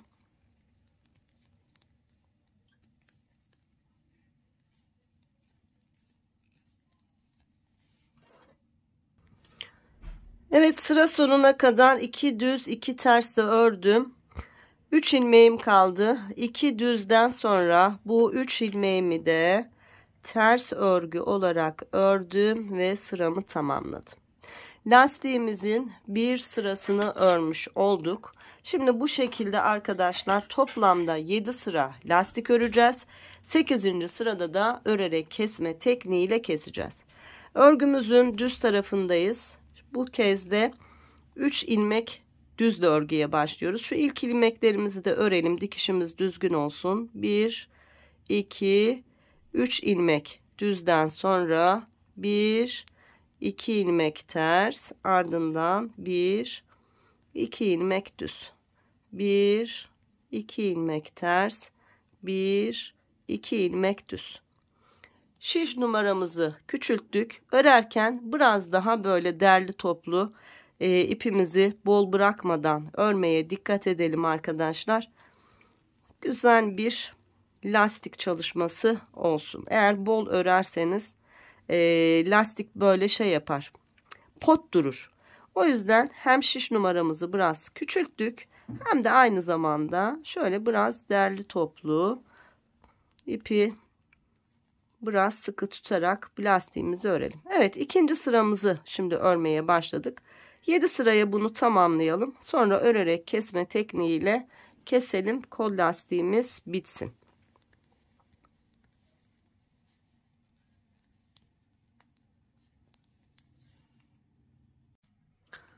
Evet arkadaşlar, 7. sıramı lastik örgü olarak örüyorum. Şimdi 8. sıramızda örerek kesme tekniğiyle birlikte artık ilmeklerimizi keseceğiz ve kol lastiğimizi tamamlamış olacağız.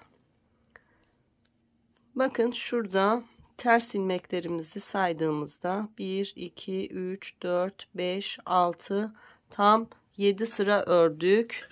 Örgümüzün düz tarafından da şimdi kesmeye başlıyoruz. İlk ilmeği boş aldım. İkinci ilmeğim düz olduğu için düz ördüm ve arkadaki ilmeği üzerinden geçirdim. Bir kez kestim. Sıradaki ilmeğim düz. Düz ördüm ve arkadaki ilmeği üzerinden geçirdim. Şimdi ters ilmeklerim var. Ters olan ilmeklerimi önce ters olarak örüyorum. Ardından arkadaki ilmeği üzerinden geçiriyorum. Bakın sıradaki ilmeğim ters. Ters olarak ördüm ve arkadaki ilmeği üzerinden geçirdim. Düz ilmeğim var. Düz olarak ördüm. Arkadaki ilmeği üzerinden geçirdim. Yine sıradaki düz. Düz olarak ördüm, kestim. Tersleri ters olarak örüyoruz ve kesiyoruz. Düz ilmeklerimizi de düz olarak örüyoruz ve kesiyoruz. Bu şekilde ilmeklerimizin tamamını keselim ve bitirelim.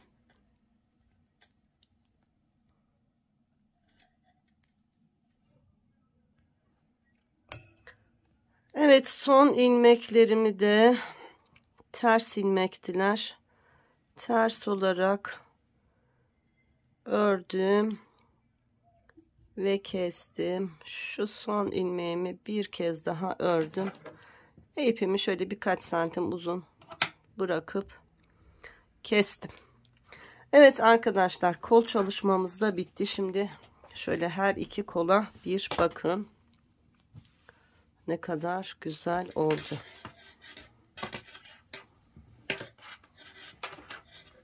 Süeterimiz harika olacak.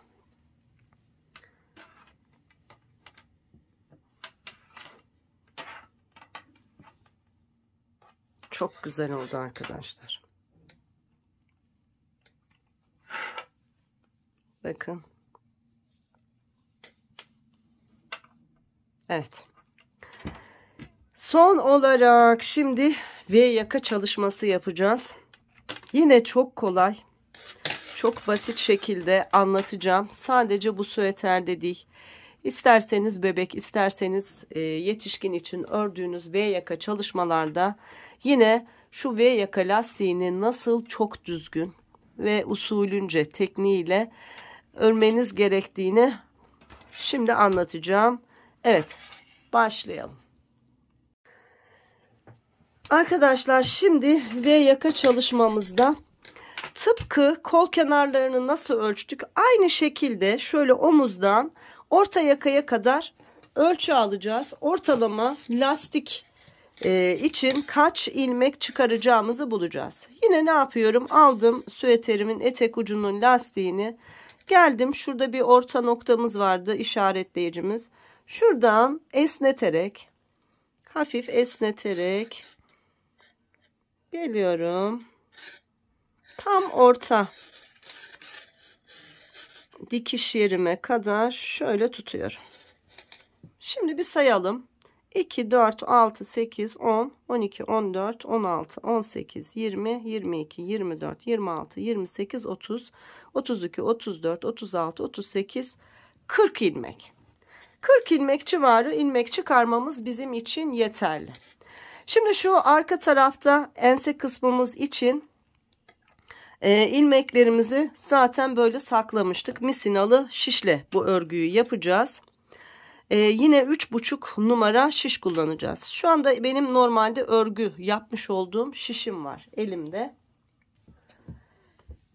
Şu omuza kadar olan ilmekleri tıpkı şu arka bedende olduğu gibi şişime takarak yapacağım. Bakın.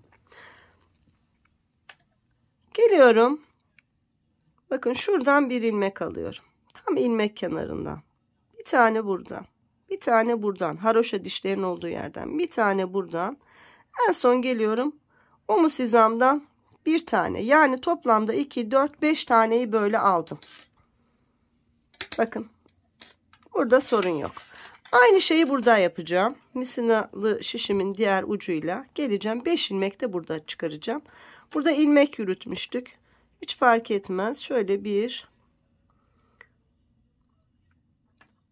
şöyle 2, 3, 4. Yine haroşa dişleri. Şu yürüttüğüm yeri hiç şey yapmıyorum. Önemsemiyorum. Aradaki haroşa dişlerine baktım. 5 ilmek de buradan çıkarttım. Bakın. Şimdi dikişten dikişe ne dedik? 40 ilmek saymıştık ya. Şimdi 40 ilmek şuradan başlayacağız. Buraya kadar 40 ilmek çıkaracağız. Buradan başlayacağız. 40 ilmek çıkaracağız. Bu 42 de olabilir. 38 de olabilir. Hiç problem değil. Sadece lastik örgümüzün 2 düz 2 ters olan kısmı yine denk gelmesi lazım. İlmeğimizi sadece onda dikkat edeceğiz. Şimdi geliyorum. Hemen onun kenarından şuradan ilmek çıkarmaya başlıyorum. Tıpkı yakada yaptığım şeyi yapacağım arkadaşlar. Bakın. Şuradan batarak başlıyorum. İlk ilmeğimi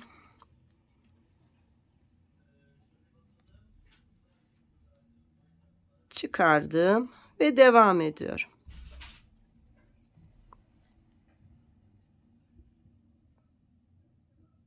Göz kararı aynı aralıklarda batmaya dikkat edin. Bu şekilde.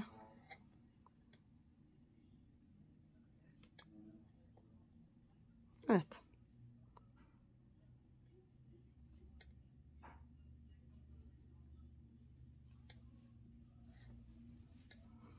Tam yaka ucunun olduğu işaretli yere kadar bu şekilde ilmeklerimizi çıkartalım.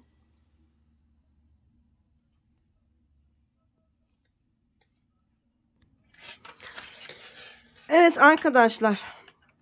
Bakın 2, 4, 6, 8, 10, 12, 14, 16, 18, 20, 22, 24, 26, 28, 30, 32, 34, 36, 38, 40. Tam 40 ilmek çıktı. Denk geldi. Daha eksik, daha fazla da çıkabilirdi. Bir ilmek eksik, bir ilmek fazla hiç fark etmez. Şimdi ne yaptık? Geldik şu orta noktamıza. Bakın. Bu orta noktamda da şu ilmeğimi, işaretleyicimi çıkarmayacağım ama şu ilmeğimi şöyle düz olarak örtüm. Bakın. Bununla beraber 41 ilmek etti. Şimdi yine şu omuz hizasının olduğu yere kadar arkadaşlar 40 ilmek daha çıkaralım. Eğer burada çıkardığınız ilmek sayısı örnek veriyorum 41 ise burada da 41 çıkarmanız lazım. Yani şu başlangıçta V'ye kadar çıkardığınız sayı kaçsa çok önemli değil. Bir eksik bir fazla olabilir. Fakat ne çıkarmışsanız diğer tarafta da yine aynı sayıda ilmek çıkarmak zorundasınız ki yaka birbiriyle aynı orantılı olsun. Bir tarafın ilmeği fazla, diğer tarafın ilmeği az olursa o zaman yaka bozulur. Evet, şimdi yukarı omuza kadar geliyorum. Sırayla batıp ilmeklerimi çıkartıyorum. 40 ilmek daha çıkaralım.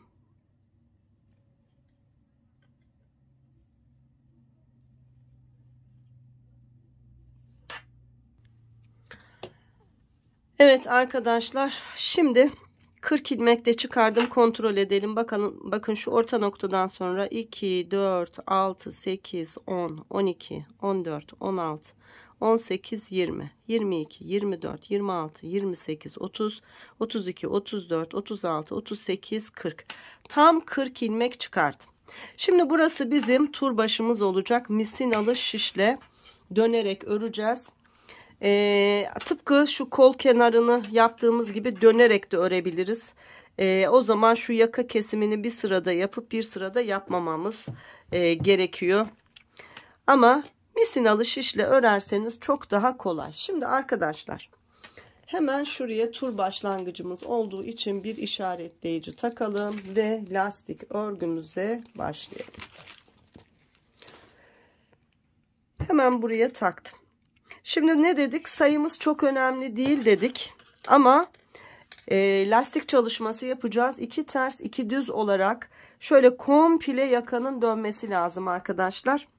Ben 40 buraya 40 buraya 80 ilmek koydum.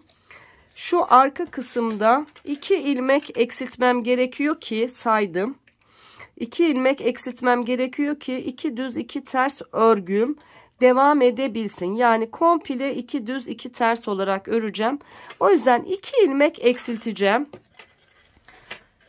Siz de aynı şekilde yapın. İlmek sayımı da söyleyeyim. Şu arkada kaç ilmek sonuç itibariyle bıraktık onu söyleyeyim. 5'er ilmek sağdan soldan 10 ilmek almıştık. Bir de 26 ilmek vardı. Ne yaptı? 26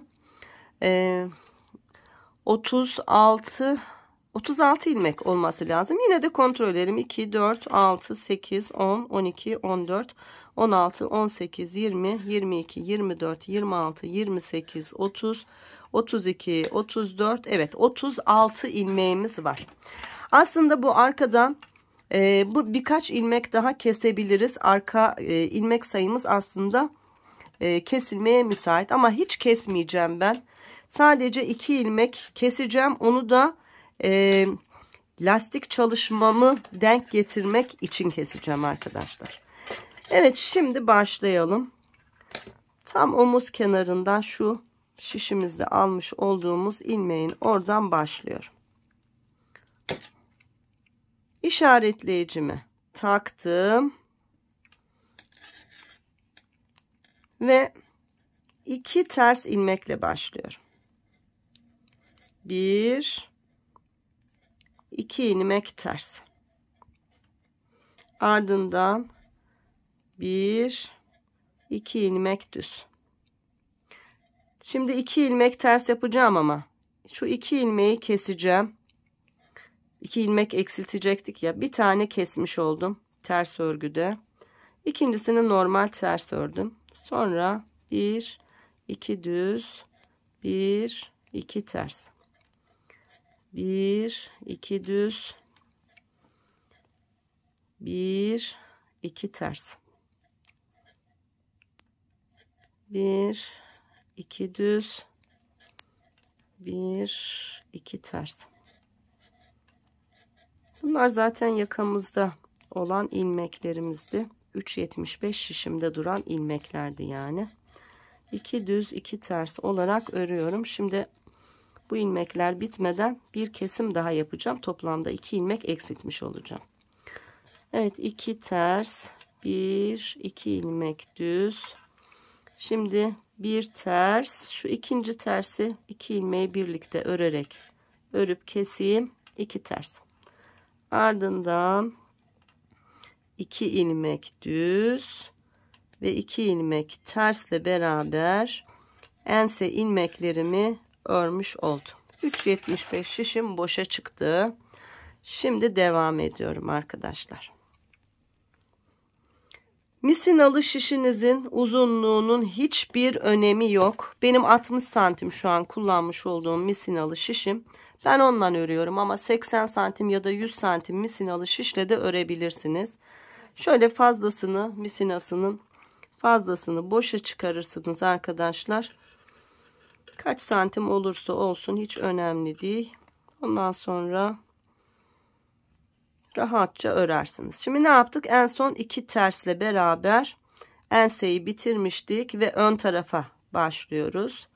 Ön tarafa başlarken 2 tersten sonra artık 2 ilmek düzle beraber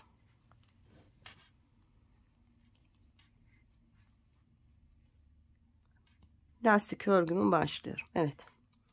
2 düz, 2 ters. Bu şekilde işaretli olan yere kadar gelelim arkadaşlar.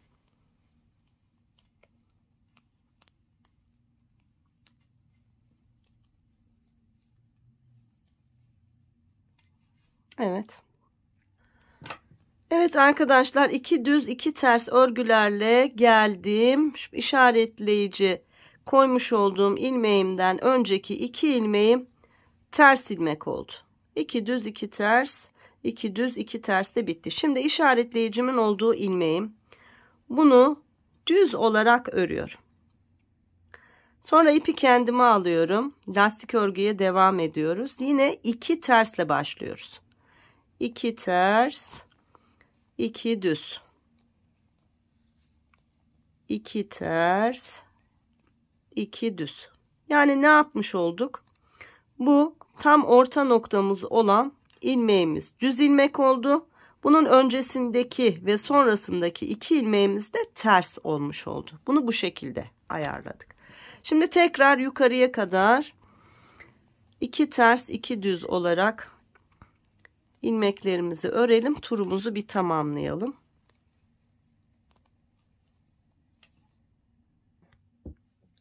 Evet, sıra sonuna geldim. Tur başına bakın. 2 tersten sonra 2 ilmeğim kaldı. Bu 2 ilmeği de 2 düz olarak ördüm.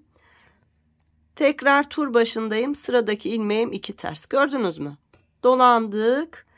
Yine 2 düzden sonra 2 tersle beraber lastik örgümüz düzgünce devam etti. Şimdi tekrar ikinci tura başlıyoruz. Artık kurulumu da tamamladık. 2 ters 2 düz olarak işaretleyicimizin olduğu yaka kısmının o orta noktasına kadar lastik örgümüzü örelim. Şimdi orada V yaka kesimini yapacağız arkadaşlar. Bir V kesim çalışması olacak. Çok kolay bir çalışma. Buraya kadar bir örelim.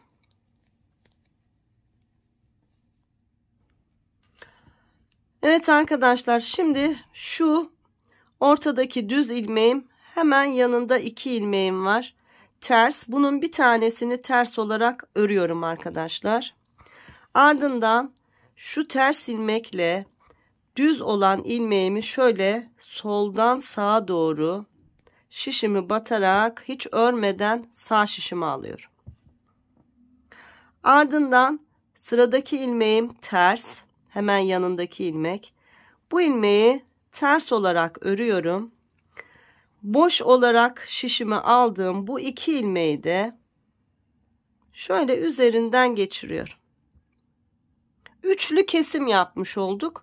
Bu ortadaki düz ilmeğimiz yine ortada kalmış oldu. Sağından ve solundan birer ilmek kesmiş olduk. Devam ediyoruz. Sıradaki ilmeğim ters. Onu ters ördüm. Ardından 2 düz 2 ters. Bu kadar basit. Hep önlerde böyle üçlü kesim yapacağız. Ve lastik çalışmamızı oluşturacağız. Şimdi tekrar turu bitirelim.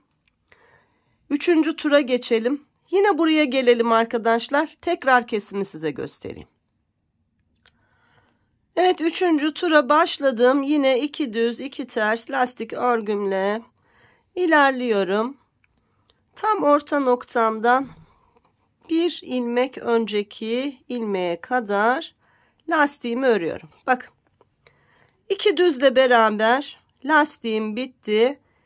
Şu orta noktada hemen öncesinde bir ters ve sonrasında bir ters ilmeğim var. Yine aynısını yapacağız. Bakın.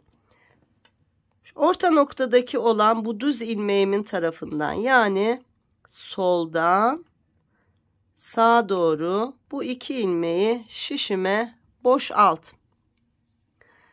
Yanındaki ilmek ters. Bunu ters olarak ördüm. Ardından boş almış olduğum bu 2 ilmeğimi örmüş olduğum ilmeğimin üzerinden geçirdim. Bakın. Yine sağdan ve soldan birer ilmek kesmiş olduk. Devam ediyorum. Sıradaki ilmeğim düz. 2 düz, 2 tersle beraber örüyorum. Yine turumuzu tamamlayalım arkadaşlar. 4. tura geçelim. Gelelim. Yine kesim yerini bir kez daha göstereceğim. Ondan sonra zaten istediğimiz lastik uzunluğuna ulaşana kadar öreceğiz. Örerek kapatma tekniğiyle tıpkı kolu kapattığımız gibi kapatacağız ama yine şu orta noktada küçücük bir ayrıntı var. Onu da kapatırken size göstereceğim. Şimdi tamamlayalım. Bir buraya kadar gelelim. Evet, yeni turda lastik örgümü ördüm. Bakın orta noktam burada. Öncesinde 2 düz, sonrasında 2 düz ilmeğim var. Şimdi bir düzümü ördüm. Ardından sıradaki düzümle orta noktadaki düz ilmeğimi yine soldan sağa doğru şişime boşalttım. Sıradaki ilmeği düz olarak ördüm. Boş almış olduğum 2 ilmeğimi bu ilmeğin üzerinden geçirdim. Bakın arkadaşlar, görüyor musunuz? Ne kadar düzgün bir şekilde kesim yapmış oluyoruz. Sıradaki ilmeğim düz, sonra 2 ters, 2 düz. Bu şekilde istediğimiz lastik uzunluğuna ulaşana kadar yaka kısmımızı örelim. Sonra kesime yine birlikte devam edelim. Kesim çalışmasından sonra zaten süeterimiz bitiyor arkadaşlar. Bir yan dikişimiz var. Yan dikişimizi de tamamlayacağız ve kocaman oldu. Umarım oğluma olur. Öyle umut ediyorum çünkü çok güzel bir çalışma oldu. İnşallah oğlumun giyebileceği büyüklükte bir süeter olmuştur.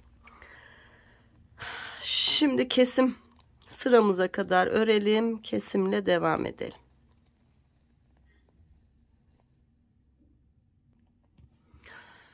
Arkadaşlar, toplamda lastik sıramı saydığımda 2, 4, 6, 8 sıra lastiğimi ördüm. Ve görmüş olduğunuz gibi V olan yaka kısmımı da bu şekilde kestim. Toplamda 2, 4, 6, 7 ilmek sağdan, 7 ilmek soldan keserek V'mi oluşturdum. Artık bu bizim için yeterli.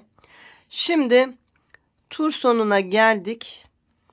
Turumuzu 2 düz ilmekle tamamladık. Şunu artık çıkartıyorum. Şimdi örerek kesme tekniğiyle artık keseceğiz ve bitireceğiz. Ne yapacağız? Sıradaki ilmeğimiz ters. Bunu ters olarak ördüm. Onun yanındaki ilmek ters. Onu da ters olarak ördüm. Arkadaki ilmeği öndeki ilmeğin önünden geçirdim. Bakın, tur başım burasıydı. Burada kesmeye başladım. Devam ediyorum. Sıradaki ilmeğim düz. Düz ördüm ve kestim. Sıradaki düz. Yine düz ördüm ve kestim. Sıradaki ters. Ters ördüm ve kestim. Tıpkı kol kesiminin aynısı. Bu şekilde keselim. Yine şu orta noktaya gelince burada yine şu 3 ilmeği birlikte keserek kapatacağız. Onu da sizlerle paylaşayım. Evet, orta noktam bakın. Şurası. Öncesinde 3 ilmeğim kaldı. Şimdi tersle örülüp kestim bir. Sıradaki yine ters. Ters olarak ördüm ve kestim. Şimdi aynı çalışmayı yapacağız. Geliyorum.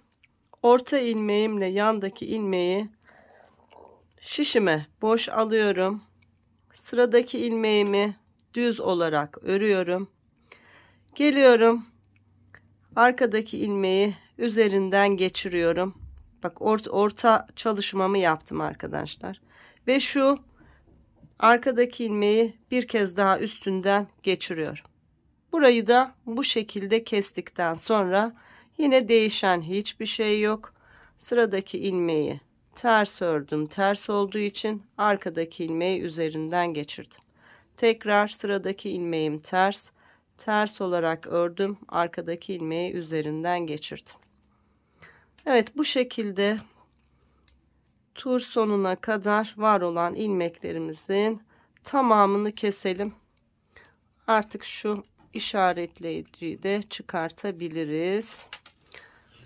Bakın arkadaşlar, ne kadar güzel bir yaka çalışmamız da olmuş olacak. Evet, tamamlayalım. İlmeklerimizin tamamını keselim. Evet, son 2 ilmeğim kaldı. Bunları da beraber keselim. Düzdü ilmeğim, düz ördüm ve kestim. Ve son ilmeğim düz, onu da düz olarak ördüm ve kestim. Şimdi şu ipimi biraz uzun bıraktım ve bitirdim. Bakın arkadaşlar, şimdi bu ipi şurada bağlayacağız. Geliyorum. Hemen yandaki şu ilmeğin, bakın, bunun içerisinden bunu şöyle çıkartıyorum. Ardından diğer tarafından da çıkartıyorum. Sonra düğümleyerek sabitledim.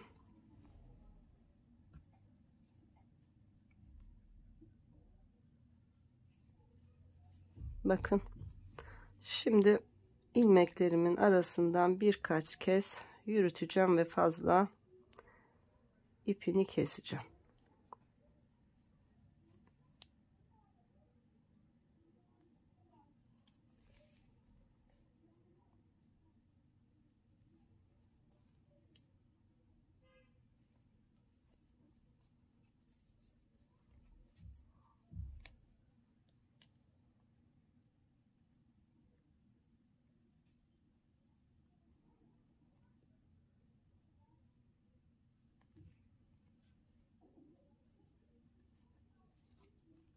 Evet.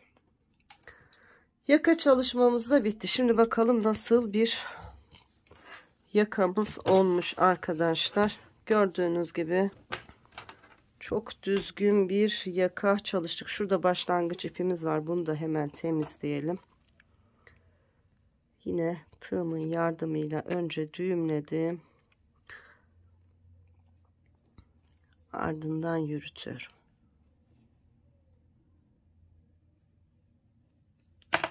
Evet. Şimdi bir bakalım.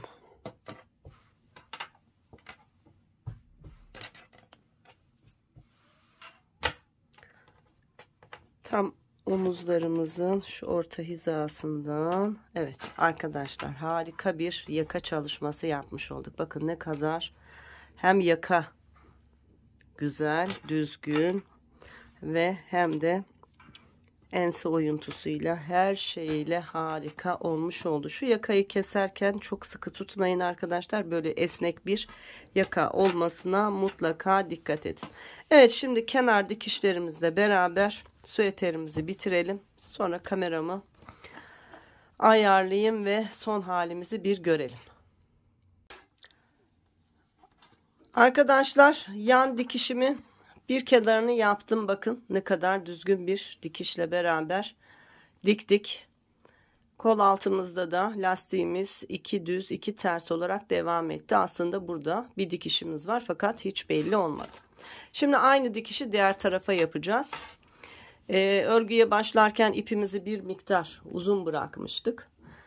İğnemi, ipimi aldım. Örgümüzün düz tarafından dikişimizi yapacağız. Bakın, 3 ters ilmeğimin olduğu yerdeyim. Hemen şöyle birinci ilmeğin içerisinden ipimi iğnemle yürüttüm. Geliyorum ön bedende de yine 1 2 3 tane düz ilmeğim var. Şu birinci ilmeğimin içerisinden geçirerek önce her iki bedeni birleştiriyorum. Ardından dikişe başlıyorum. Hep bu birinci ilmeklerin içerisinden karşılıklı hiza alarak dikiyorum. Bir sağdan batıyorum ve bir soldan batıyorum. Hep aynı ilmeği hiza alıyorum. Lastik kısmımızı bu şekilde dikeceğiz. Bakın. 2 düz, 2 ters, 2 düz olarak ne kadar düzgün bir şekilde ilerledi. Sanki hiç dikiş yokmuş gibi. Evet, önce lastik kısmımızı bu şekilde bir birleştirelim.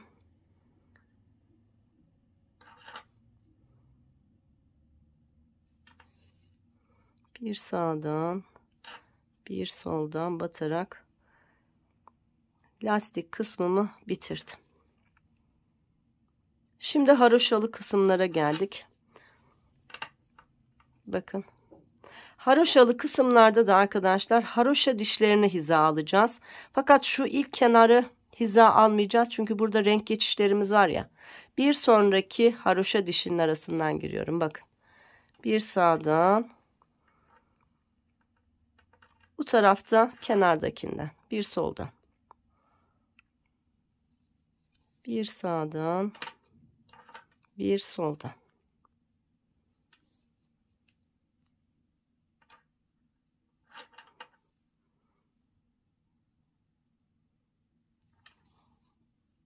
Bakın ne kadar düzgün oldu. Görüyor musunuz?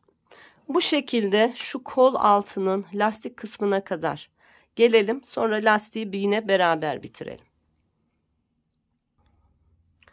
Evet, lastik kısmıma yaklaştım. Şu son dikişleri beraber yapalım. Bakın bir haroşa dişinden batıyorum. Sonra geliyorum diğerinden batarak çıkıyorum.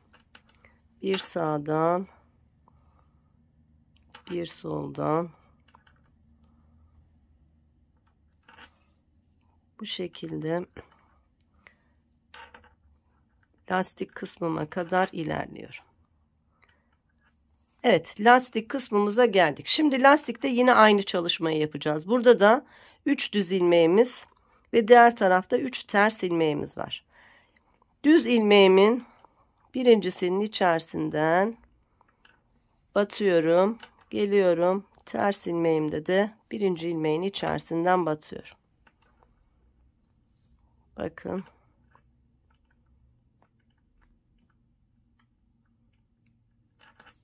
Bir sağdan ve bir soldan.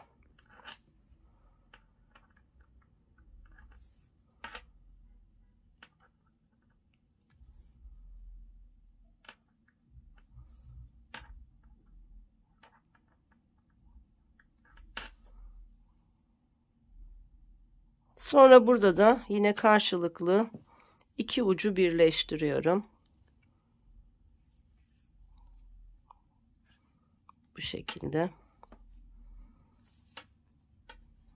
Şu benim bitiş ipimdi zaten.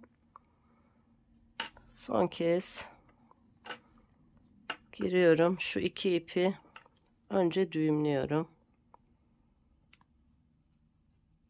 Sonra dikişimin olduğu yerden birkaç kez yürüteceğim ve temizleyeceğim.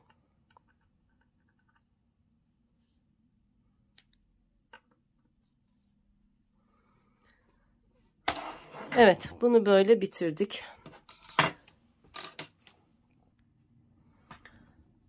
Şimdi bu diğer ipi de tığımın yardımıyla yürüteceğim. Yine dikiş yaptığım kısımdan ilmeklerimin arasından batarak yürütüyorum.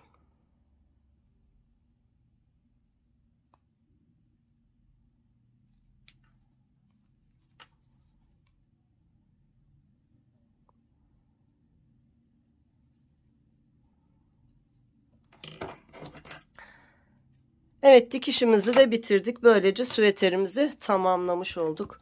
Harika bir çalışma oldu arkadaşlar. Keşke bir tık daha büyük örseymişim. Çünkü oğluma giydirdim, oldu biliyor musunuz? Şöyle biraz daha eni boyu uzun olmuş olsaymış oğlum için harika bir süveter olacaktı. Yine giyer, giymez demiyorum ama böyle sanki biraz küçük gibi oldu ona. Şimdi kameramı ayarlayayım. Şu süveterimizin son halini bir görelim. Evet arkadaşlar, harika bir güzellik ördük. Bakın, her şeyiyle çok güzel oldu.